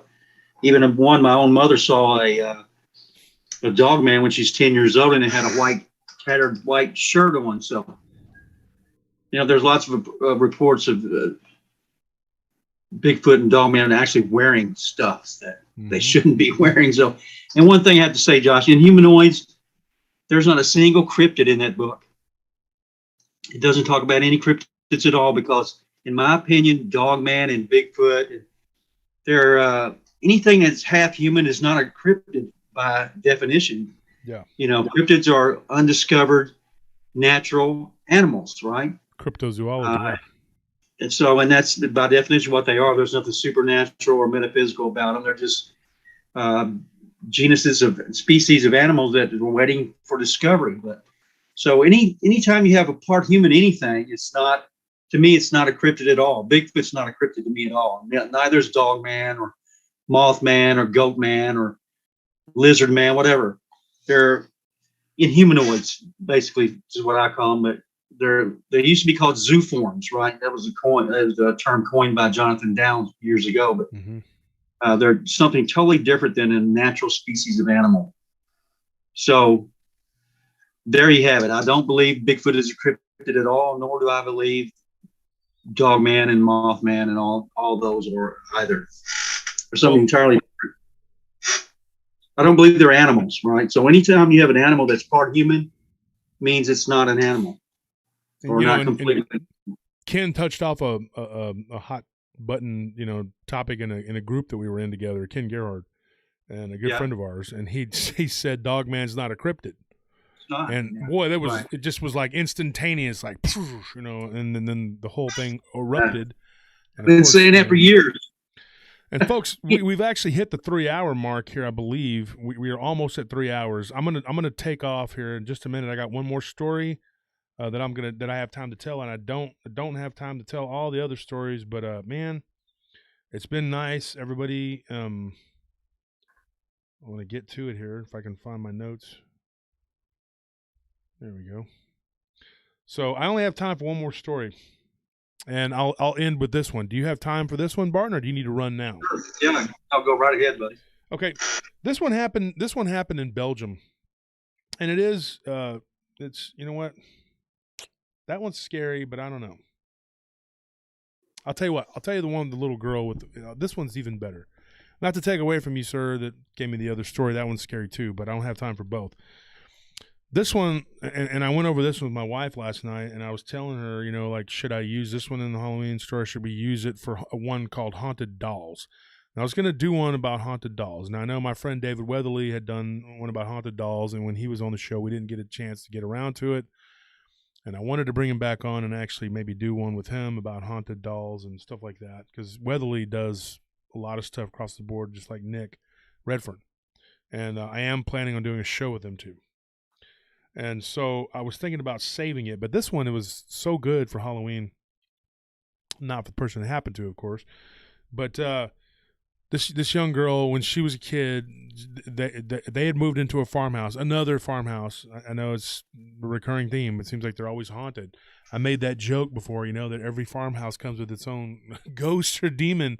But they had moved into one, and this happened in the Midwest. I don't know exactly what state because I didn't put it in my notes, unfortunately. But I got this story last fall, and I didn't get a chance to tell it, and then I was going to save it, like I said. But anyway, what happened was she went into the attic with her dad, and he was looking for something, and she found a box of toys. In fact, there were a couple boxes, and she was playing with stuff like they had a box with Christmas decorations and other stuff, and it wasn't theirs. It was there when they moved in, and the people that lived there before just left it. They didn't care. And so they were looking for something. And she said she don't remember what it was. And she found a box of toys, and one had this doll in it. And it was just like a little just innocuous doll. It wasn't like anything creepy or spooky or anything. And she said she found that, and she found like this little toy fire truck that she would play with. And she said she was kind of a weird kid. She said, you know, I play with boy toys. I said, it's not so unusual. Girls do that, you know, whatever. So she had the truck, and she had the doll, and a couple other little things that she took out of there. She had like a little horse, a little miniature wooden rocking horse that would go back and forth, she'd rock. And she said that she put them all in her dresser one night, except for the doll. The doll she would sleep with. Well, she said 2 or 3 nights later, it didn't start instantaneously. It was 2 or 3 nights went by, nothing other than she thought that she would see something moving around in the room, and she thought that the toys had been moved around or something. Nothing real, you know, but she couldn't be 100%. She thought maybe I'm just tripping, you know. It's like this is just, you know, whatever. She said it was about the 3rd night that she was asleep, and that the doll was under her arm, and like she'd sleep with the doll right there in her arm, and she felt like something moving her, and she thought that the doll was moving, and she woke up. She was like, what the heck? And she sees the doll moving on its own, like literally being, and then the doll's hair was sticking out kind of in the air, and then the doll's arm was kind of sticking out in the air, and it just goes flying up into the air and then gets yanked across the room.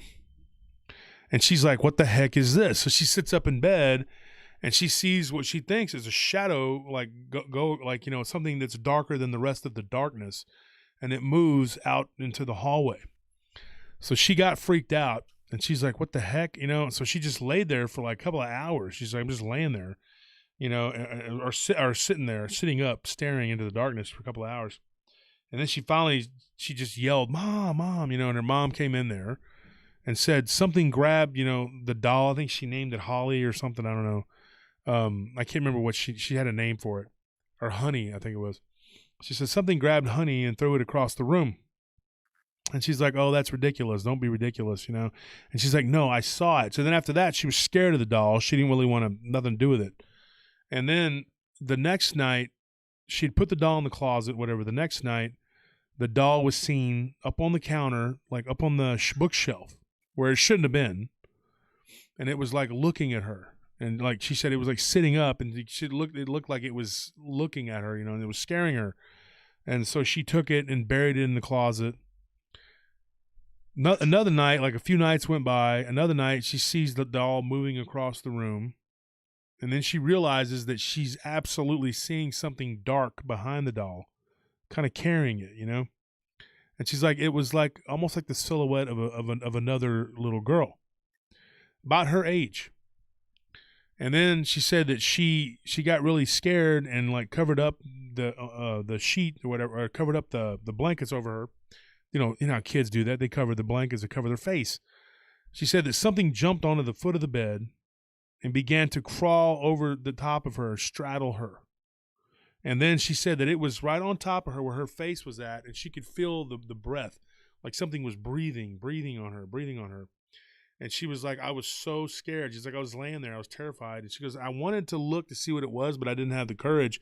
And she's like, and I couldn't scream. I was too afraid to scream. She's like, I thought if I screamed, that this thing was, whatever it was going to hurt me, you know. And so she didn't want to anger it, you know. And she said she woke up and the doll was laying there next to her, and she like knocked it off, like, you know, whatever. She didn't want nothing to do with the doll. And so she told her dad, can you put the doll back in the attic? And he says, no, but you can. So he made her go up there and do it on her own. He goes, you took it out, you put it back. So he said that as soon as they went up, she put the doll up, she threw it toward the box, didn't even make it in there. She was too afraid to go across the room. She ran back down, and she got out of the attic. She says she gets down, literally comes downstairs and goes into the hallway, and she sees the fire truck coming toward her. Almost like whatever it was saying, put this back too. Mm-hmm. And she said this was not one of those, you know, you pull them, they had the motion, you know, you had those the ones you pull back and they go. She's like, it wasn't like that. It was like something rolled it, and it rolled right up to me, and it hit my foot, and I looked up, and she's like, for a split second, I saw a flash of a little girl standing there. And she's like, and I don't know what you know, I didn't know what to make of it. And she said it was like real quick, it turned and like it whipped its hair around and it was gone. Like the image, you know, it just kind of went into the wall. And she's like, I knew at that point that there was something, you know, involving a little girl's spirit or child or whatever. So then she said this was the final straw. And she just refused to sleep in her room alone, and she slept in the living room until they moved out of there. And she said they didn't stay there that long because obviously some other things had gone on that she wasn't quite privy to, that her parents were going through. And they almost ended up in a divorce, and they moved out of that place and they moved back into town. But she said that they were, she one night she went to bed and she was really excited because it was Christmas time. And she felt something grab her foot, like messing with her foot. And she got brave and she pulls the covers down.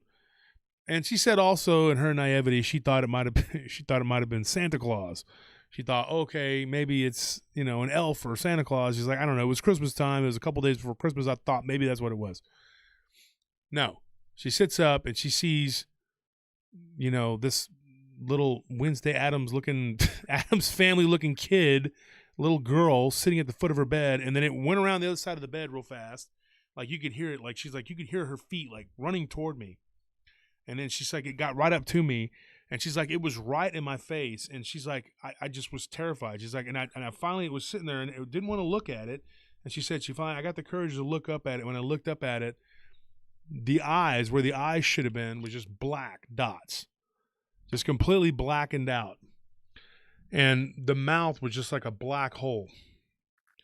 And she said that it let out like a scream, like a screech. And then her mother comes running in the room all tired and just like, what is going on now? What's going on? Why are you screaming? And she's like, it wasn't me. But she said after that, she slept in the living room till they left, which was a couple months later. But anyway, there's that story. And I thought we would end with that one. That was a good one that a ghost one that I wanted to tell. But yeah, that one, I believe it was in Indiana. like in upstate Indiana or whatever. I think I'm not 100%, but I got to go look. But anyways, that's my Halloween show, guys. I thank you, Barton, for showing up. Nick Valente, thank you for showing Welcome. up. I'm glad. Thanks for letting me sit in on this one. Do what?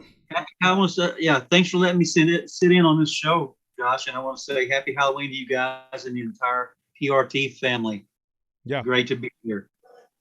And of course, Barton, you know, when we talked last, you know, we left a lot of meat on the bone, and we got a lot to talk about. You know, the Spotsville Monster. Right. You're writing that book, and when you come back, and we're going to be doing a lot of work together. And I hope you two gentlemen, eventually we all meet up and we go to the LBL. Forgive me if I don't go tromping through the woods because I'm not fond of ticks. But oh my gosh, no, they're terrible down there. Yeah, I don't want The Lyme worst I've disease, ever dude. seen. I hear that's Well, really bad. I've been living with Lyme disease for like 10 years now, and I don't wish it on anybody. So, Oh, yeah, you stay have away it? from the tick. Oh yeah, Oh my gosh. Dude. yeah, I've had it for 10 years. Oh my This gosh. is what cryptozoologists, quote unquote, and Bigfoot researchers usually end up finding. Not Bigfoot or Dogman, but Lyme disease. So that's in store for you if you want to get into Bigfoot research and everything. You want to be a boots on the ground researcher, then you can look forward to that. Yeah. And for those of you guys who aren't quite ready to go, I'm going to let Barton and Nick hit it and let them go to bed. They got jobs and things like that, and I do too. But tonight I'm put aside for my fans, so I'm going to give you guys a little bit of time. I might even tell another story if you stick around. But Barton and Nick, I know you guys got to head out, so I'm going to let y'all get out of here. All right. Good night. Good night, everyone. Good night, Barton. Josh. Good night, Nick. Good night, Nick and Barton. Good night. Good night, Wolf. Have a good night, everybody. Yeah. Thanks Thank for you. showing up, guys. Thanks for being a part of it. You're welcome. Thanks for having me. Bye-bye. All right, bye-bye. Bye-bye.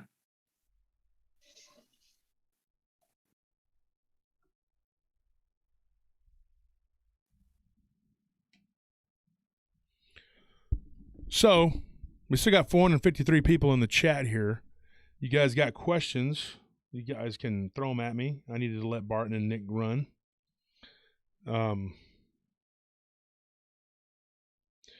We need to do another giveaway. Anybody who wants to do? Anthony, you want to pick the next person? Or Nelly? Because I think we owe two, actually. Don't we have two?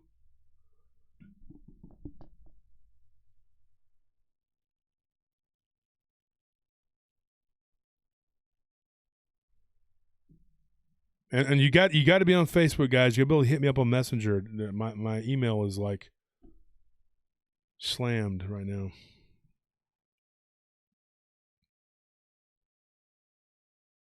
And thank you for that, James. Letting people know to like and subscribe.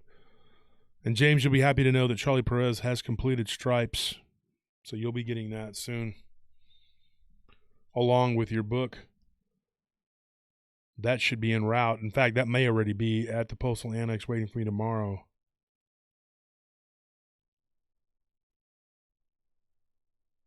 And let me know, guys, in the chat if you enjoyed the show. If it was what you expected. If you got what I had a bunch of stories coming in. I didn't even get to all of them.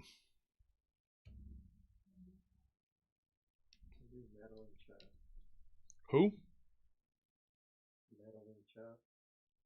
Okay, go ahead and type it in there.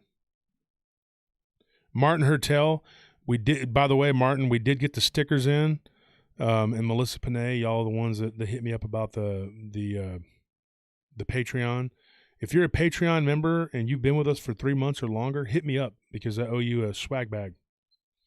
That sounds funny calling it that, but I don't know what else to call it.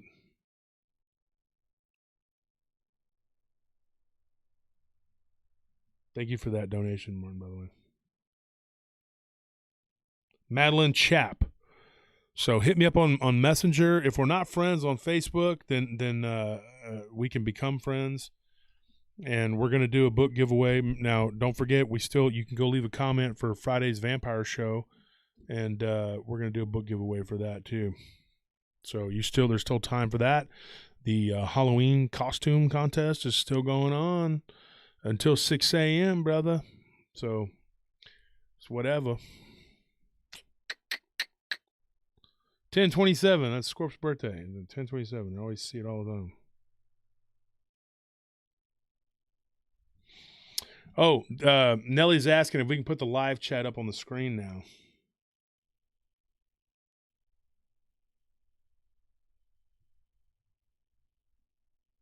Was the live chat not on the screen?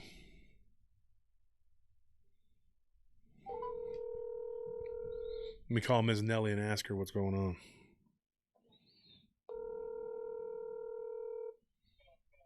Hello? Hey, honey. Hey, baby. What's going on? I'm still live. You probably know. But the live chat, the chat wasn't on the screen the whole time? It was only private, huh?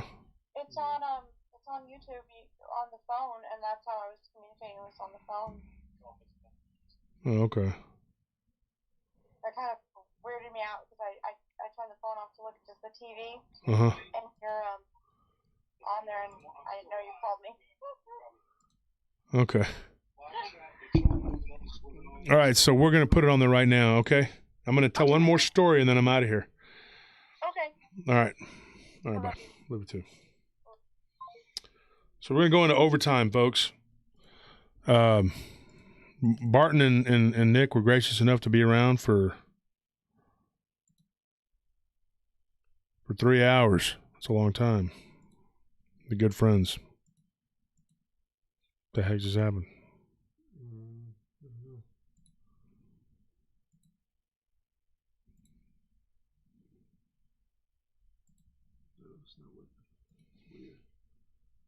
Chat box up. I think I should do it. It's showing that it's dark right now. Yeah, well, no, look at that. Okay. The screen went black. Everybody, stick around. All right, guys. So anyway, I'm gonna do one more story, and then we'll break camp.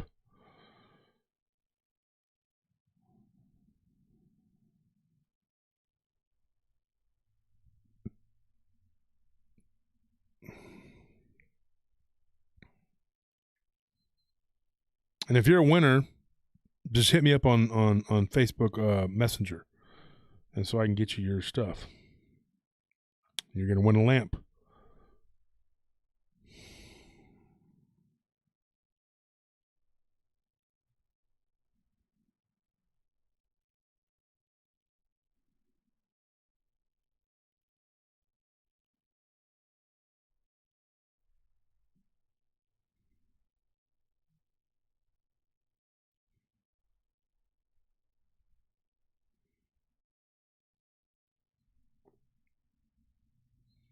So Nelly, if you're in the chat, pick one more person. I need one more person to win.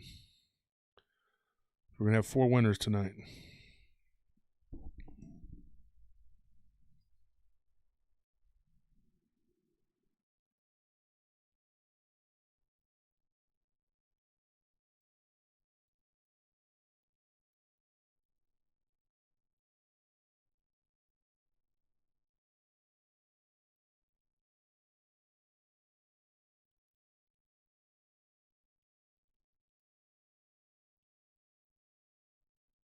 And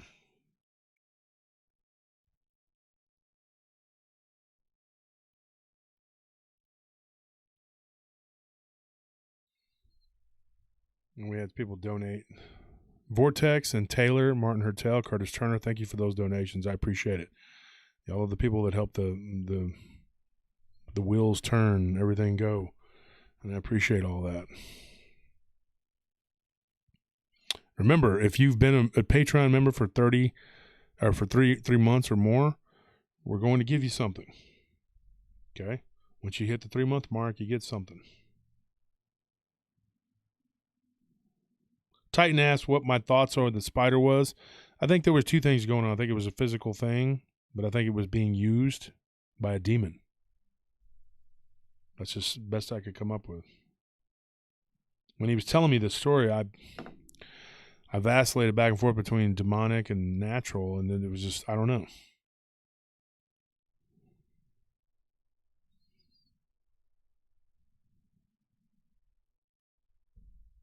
Get my glasses back on so I can see what the heck I'm doing here.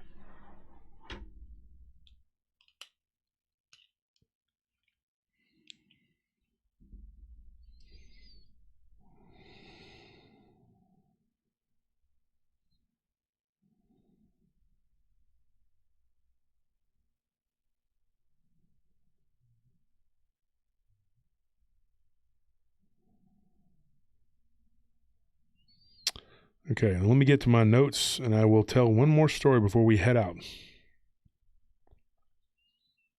Everybody's been so gracious and showing up and supporting the channel. Help others find our channel, and so that we can grow, and I can start doing this more often, do more and more stories. I want to go 3 days a week. And what in the heck is going with these? Anyways, I'm just gonna ignore it.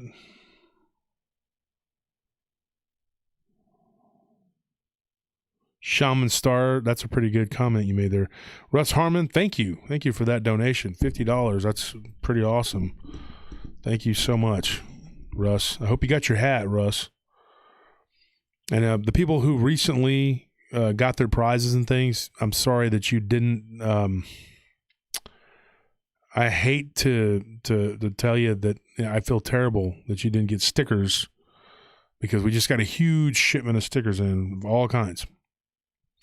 And so I didn't get to get you those. I'm really sorry about that. But I tried to make up for it by giving you some Texas knickknacks and things like that. Let me get to my notes here.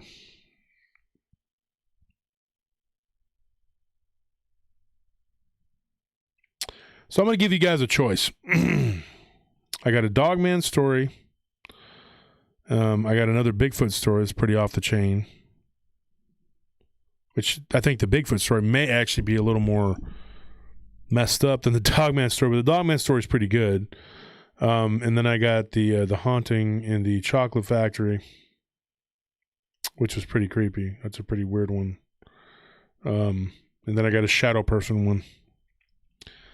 So got a Bigfoot one in Arkansas, a Dogman, and they're a Houston construction site. I got a shadow creature thingy that happened in Vermont. Chocolate factory in Belgium. What do you guys want to hear? I see Dogman, Bigfoot. Let's see. Bigfoot, Dogman, Bigfoot. Haunted chocolate factory, Bigfoot, Dogman, Bigfoot. Dang, a lot of Bigfoot. You know what? We're going to go with Bigfoot. Bigfoot wins. I love you guys. That's why I'm going to do this. Okay. I'll tell you there's another haunted doll one I got that's not real big, long, or whatever. It was given to me by my wife that somebody had given to her. And I'll tell that one, and then I'll tell the shadow creature one, and I'll tell the Dogman one. So anyway, here goes. This is the one. This one happened to somebody who was actually temporarily homeless in Arkansas, and they were in Little Rock, and then they didn't have anywhere to go, so they moved to a smaller town in Arkansas. They slept behind a Walmart, and this isn't a real long one, but it is messed up. It's a messed up story, and I feel sorry for this guy. And it was kind of like the Dogman one, where the guy, was homeless, whatever, until he got to San Antonio and went to work with his brother. So anyway, here's what happened. Okay. This is what happened. This is what the guy told me. He said that he was sleeping in some woods behind a Walmart. This isn't the first time I've heard of this. I've heard of people that have, had weird stuff happen within within eyesight of a big box store or something. I had a guy see a Bigfoot walking along a tree line right outside of a Best Buy. It happens, folks. I'm not kidding. It's really weird. So anyway, this person was walking to the store to go to Walmart to go and get some cigarettes, and get some supplies or whatever. It was about 20 years ago. I think they said it was like 2001 or something like that. And they were walking, and they heard something begin to follow them. And he said, now this is back, cell phones existed back then. This wasn't like, back in the days, then they didn't have cameras on them. But he said he was looking at his phone, and somebody had called him, and he had a cell phone.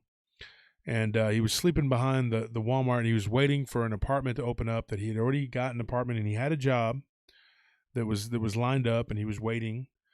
And so he was walking, and he heard something follow him, and he thought that it was another person that had decided to maybe sleep out there or camp out there or something. And he thought, well, that's weird. And he thought, there wasn't any other homeless people out there. It wasn't like there was a camp or anything. Once he left Little Rock, and he went to the smaller town, there wasn't anybody like him out there. And so he was kind of hiding, too, from the cops. He didn't want them to see him out there, sleeping, whatever. And he had found him a nice little spot, And so he was walking to the Walmart. It was 24 hours, whatever. So he's walking up there to go get him some cigarettes and whatever. And he heard somebody following him, and he thought, man, this person may be trying to rob me, So he went to Walmart, and he kind of hung out there for a little bit. And he got to know one of the Night Stalkers, so he sat there BSing with them. And then he said, I got to go. So he went back to his little encampment to go to sleep. And the next day was when he was supposed to be meeting with somebody for the job that he was trying to get. And so he went back to his camp, and he heard something again, like kind of following him to his right, like paralleling him. And he thought, maybe I'm just hearing stuff, but it sounded like a person, like moving. And then at one point, when he was starting to fall asleep, he heard footfall, and he heard a grunt. And he thought, there's no way in heck that was a human. But it wasn't an animal either. So he said he just sat there staring up at the stars, and it was kind of peaceful, and eventually he just faded away, went to sleep, and he was like, you know what, whatever it was, it's obviously not going to hurt me. He wakes up, and he feels like something scratching on his back, on his legs, on his butt, everything. He's being, scratched.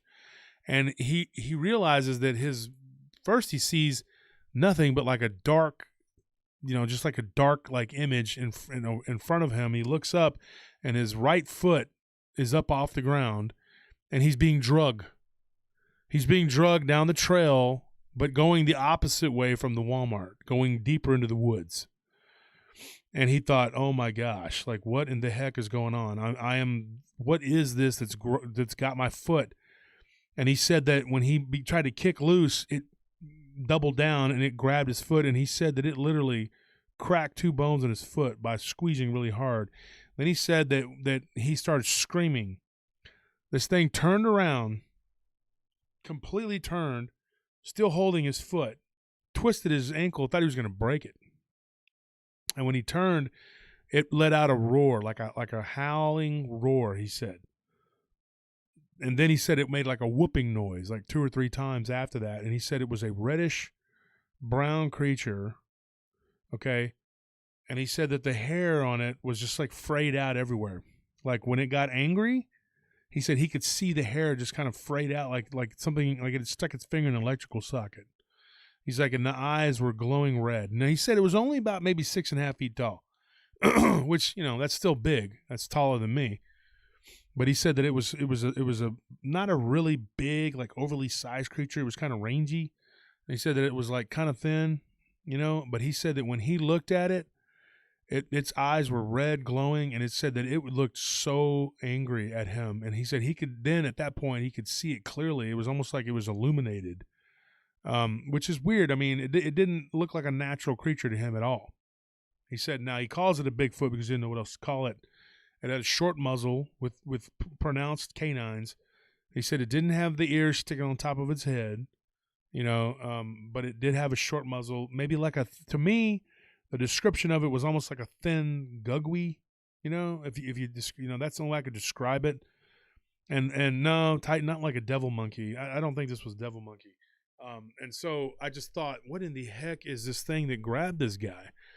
And it turned and began to continue to drag him. And the thought that was going through his head over and over again through his head, he was like, if this thing gets me to the woods, into those deep woods, it's going to kill and eat me. So he just started kicking and struggling, and he said that his foot he could feel the pain in his foot, and that he was trying to kick it and get loose or whatever, and he started throwing sticks at it, and then it turned.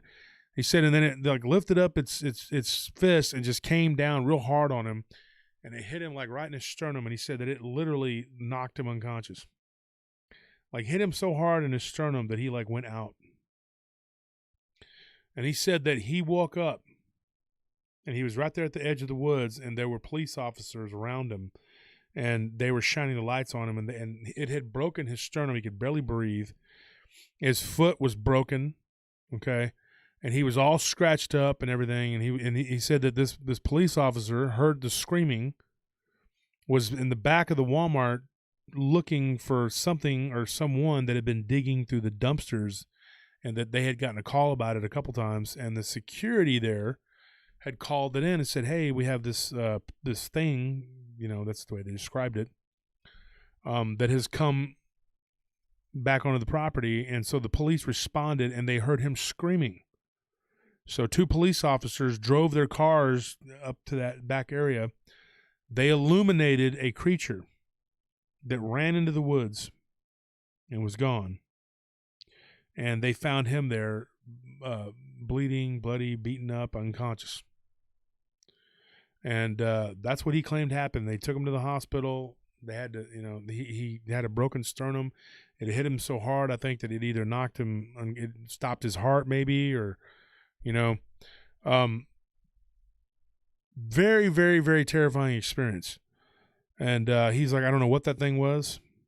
I don't know why it was there or what it was, what it was doing. He's like, the only thing I can describe is maybe a Sasquatch of some type. He said, I've heard of Dogman. I don't think it was a Dogman. Weird, wild stuff, man. Weird, wild stuff. And I don't, like I said, I could sit here and go on and on and on for days about the different types of creatures that we get reports on, that you hear so much about. I mean, you get like stories and stories and stories. But those are some of the scarier ones that I didn't get to tell, throughout the year. And I thought, you know what, I'm going to hold on and tell them on the Halloween show. And hopefully you guys enjoyed it. Enjoyed the Halloween show. I'm going to look at some questions here, and then I'm going to head out. So, what would you do if you were being drugged to your death by a Bigfoot? Tanya Willis says he's lucky to be alive. Yes, he is. But he's fortunate that security guard had actually called the police, and the police responded, and the police heard him, and the police saved him, whatever. Because it sounded like to me he was about to be killed by something very evil.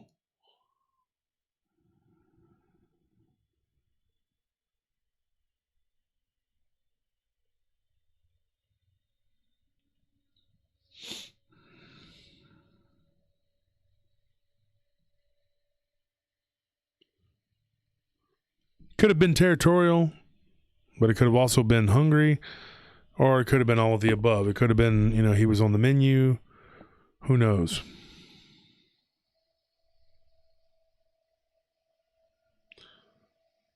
James Estrada says Bigfoot Dogman hybrid. I've wondered that before.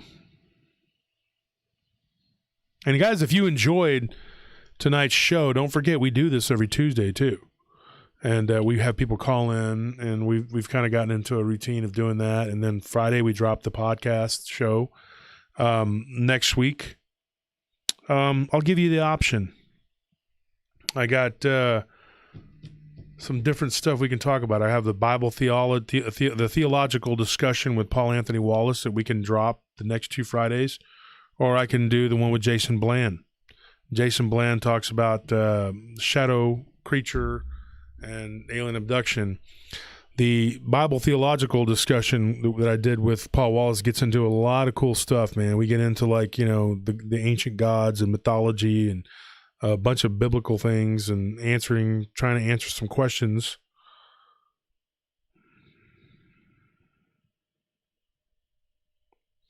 Somebody said something about Linda Godfrey. Linda Godfrey has invited me up to her house. And she's on the mend. She's trying to get better, but she has a condition, and so I really want to go see her. I don't know how much, how long, it'll be before I get up there. But I really would like to go see her. And I was thinking about taking some of my friends and we just make a thing of it, And who knows, maybe we can make a Dogman conference while we go up there to see her so that she can be a part of it. I'm going to talk to her. Actually, I was talking to her earlier because I reordered books. So those of you who've been looking for the Linda Godfrey books, I just did a reorder with her. So she's going to send me a bunch of them. So I'm going to have a bunch of her books again, autographed. Yes, Paul Wallace is a walking encyclopedia of ancient biblical knowledge. And I was flattered by Paul when he told me that there were things that I talked about that he didn't know. Because there's a lot of stuff he talked about that I didn't know. So just to even be able to, talk to him and surprise him at all is amazing.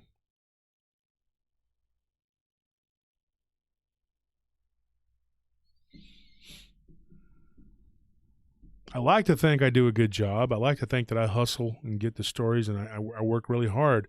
My wife can attest that I spent a lot of time this month. I mean, almost every waking hour gathering stories and interviewing people and doing shows. I was on several different shows this month. I basically made a tour, I don't go on a lot of other shows, as everybody knows. I have too much going on in my life, and I have too many things to do with my own show and taking care of you guys. So I can't really take care of everyone else when I'm taking care of my own people. But I did that.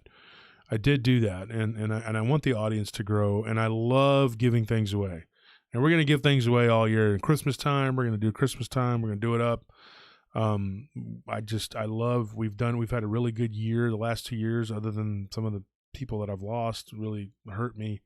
But you got to take the good with the bad. And I look at my mother's in a better place. Armando, I believe, is in a better place. Johnny Henderson's in a better place. I lost people this year, but and for the most part, the show has grown, and I've made a lot of new friends and a lot of good people. I've been attacked. I mean, just nonstop, repeatedly attacked by this handful of people who are just jealous, angry people. And I don't care, keep flinging your bows, your arrows at me, shooting your bow and arrow at me. I don't care. Your stab of pride and envy and anger and whatever. Go ahead, hit me with all your, whatever. I don't care. I look at it like this: as long as you guys are happy, and I feel like I'm doing the right thing, and I give you everything I can, and people can tell you this. This is not a bragging thing, but I have 18 people that work for me, and I give them everything I can. I do the best I can for them. I help them in every way possible because I love my workers. They're loyal. I have people working for me for 2 decades.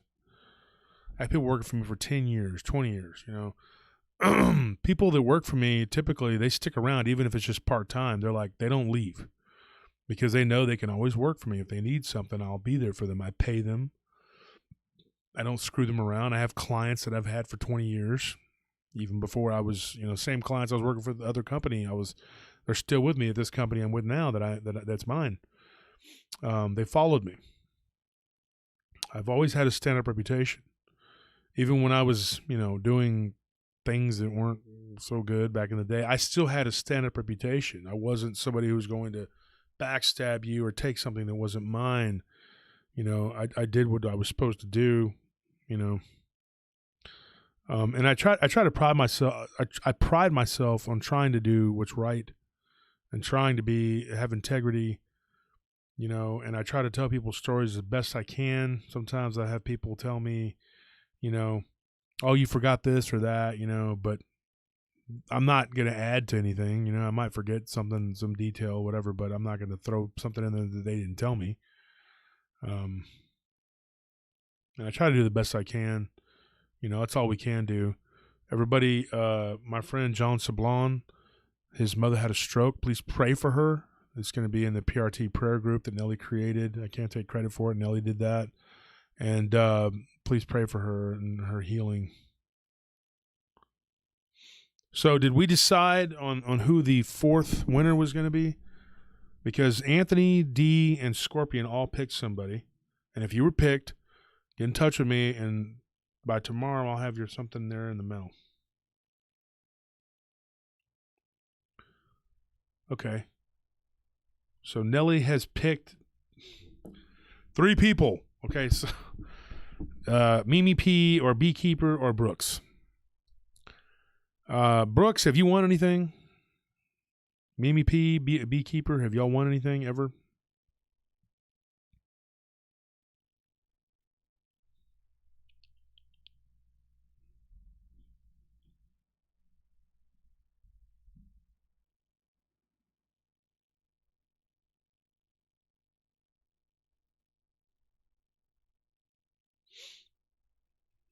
What's going on with Gary? What happened? Beekeeper Bear Sablon. Brooks says not tonight. Brooks, have you won anything?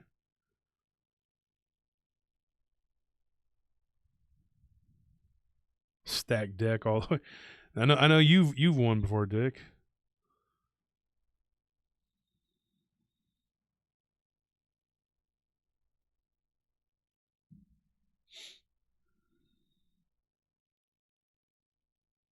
Mimi P says no, she has not won.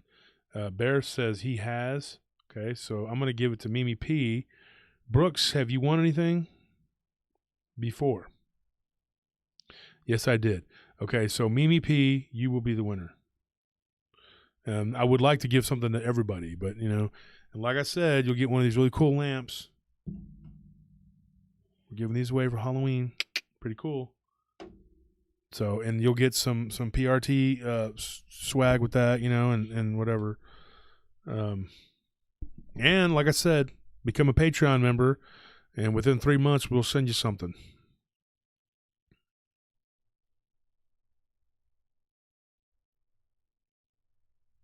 And thank you, Nelly. Nelly's so sweet, she couldn't pick one person. She picked like 3 people. So, Mimi, you are the winner you're the 4th one. So tonight we picked Warwolf, Mimi P. What was the other one? Pervy Sage.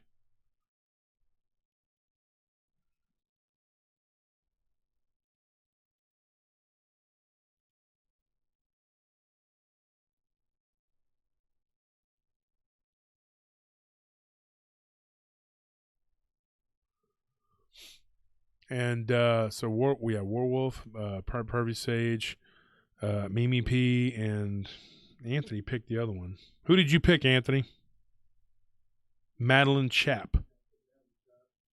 So you 4 are the winners. We'll be sending out your stuff tomorrow. Hit me up on Facebook Messenger. If you're not a friend of mine already on Facebook Messenger, hit me up. That's the best way to get in touch with me. You can do it through email, but my email is really like backed up right now, and it just but I'll get to it eventually. An email just takes me days.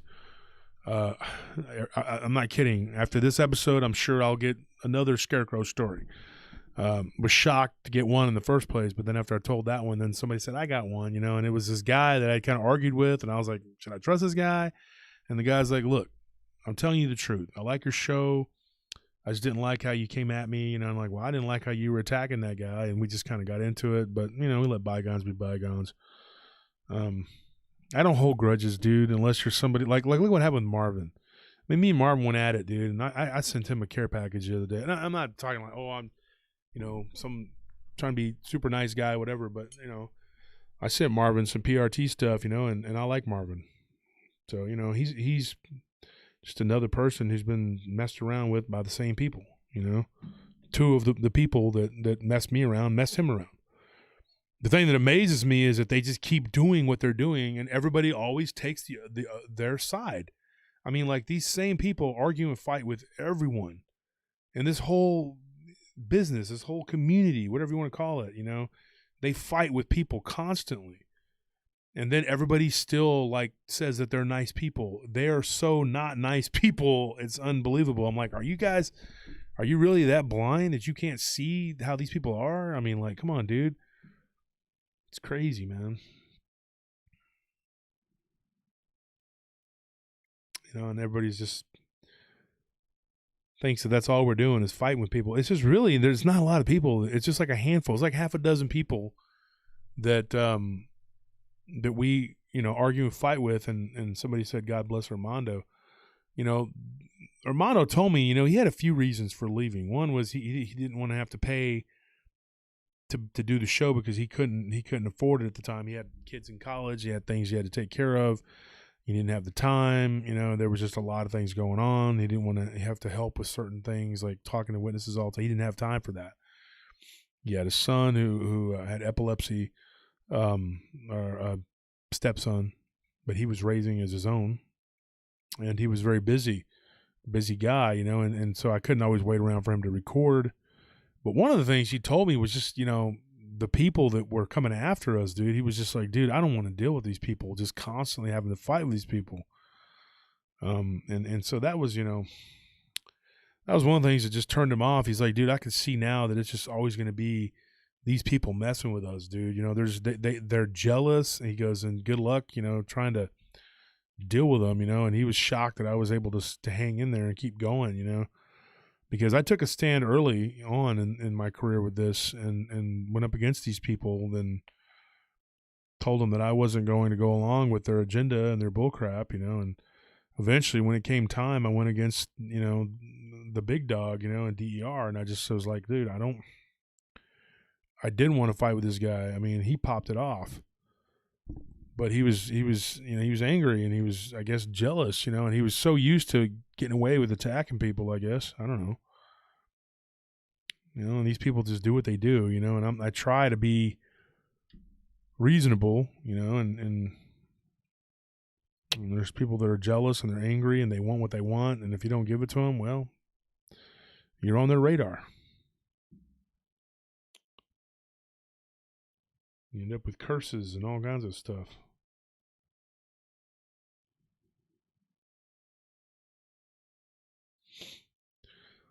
Well, anyways, folks, with 426 people in the chat, man, I got to get out of here, but it's 11 o'clock. We did almost 4 hours, a little less than 4 hours. Sorry we got in a little bit late, but I think we were able to put it together and do a good job. And this book right here that's going for about $1,000, I believe it's going for about $900 and something on Amazon. Bless you. And we got one other person to win this book. So I'm just going to look on here and pick somebody at random. And the winner is Gary Lopez. Just kidding, Gary. You're not going to get the book. Wouldn't that be messed up? Then you tell the friend, hey, give it back to me. Not going to do that.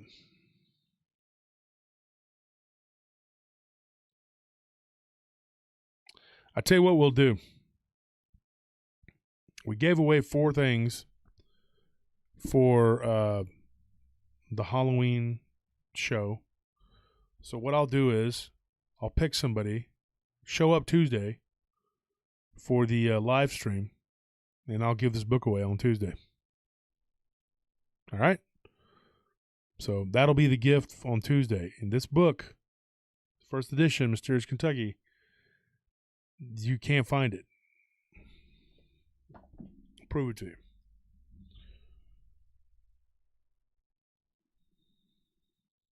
We'll give it away on Tuesday. So it's only a couple days away. I'll be back up here.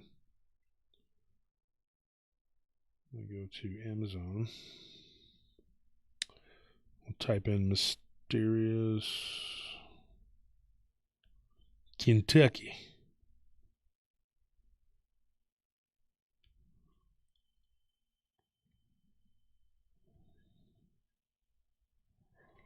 Okay, so they sold one of them. Obviously, it was $898. I don't know if you can see that. Let me see if I can turn it. Hey, Anthony, can you turn this big light off real quick so I can show everybody? No, this big light, the big light right there. You can turn it off me, so I won't look like a pale humanoid for one thing, and then my phone can actually, I can prove it to you. Well, it's still not working. I turn the. Let me see if I can turn this down. There we go. That's a little better. Let me see if I can get it up there. Mysterious Kentucky. There it is. Mysterious Kentucky. That's the first edition.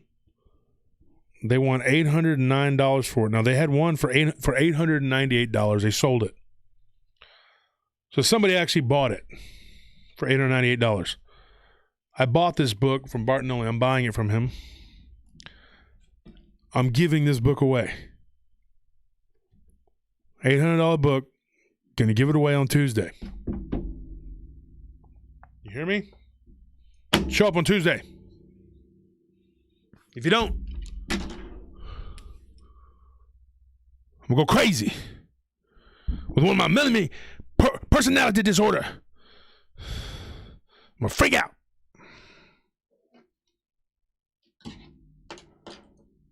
Because I'm a crazy man.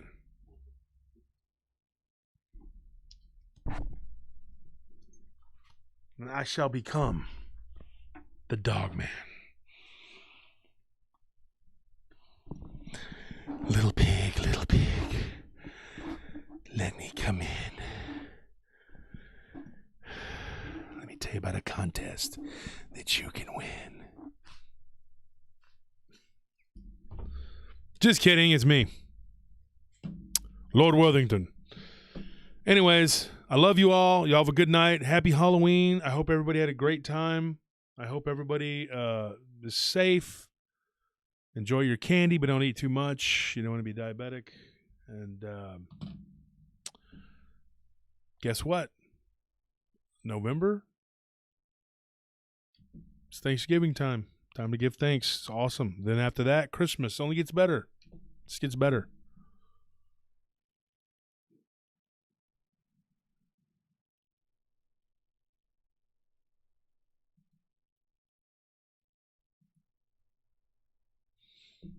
I guess the screen went black.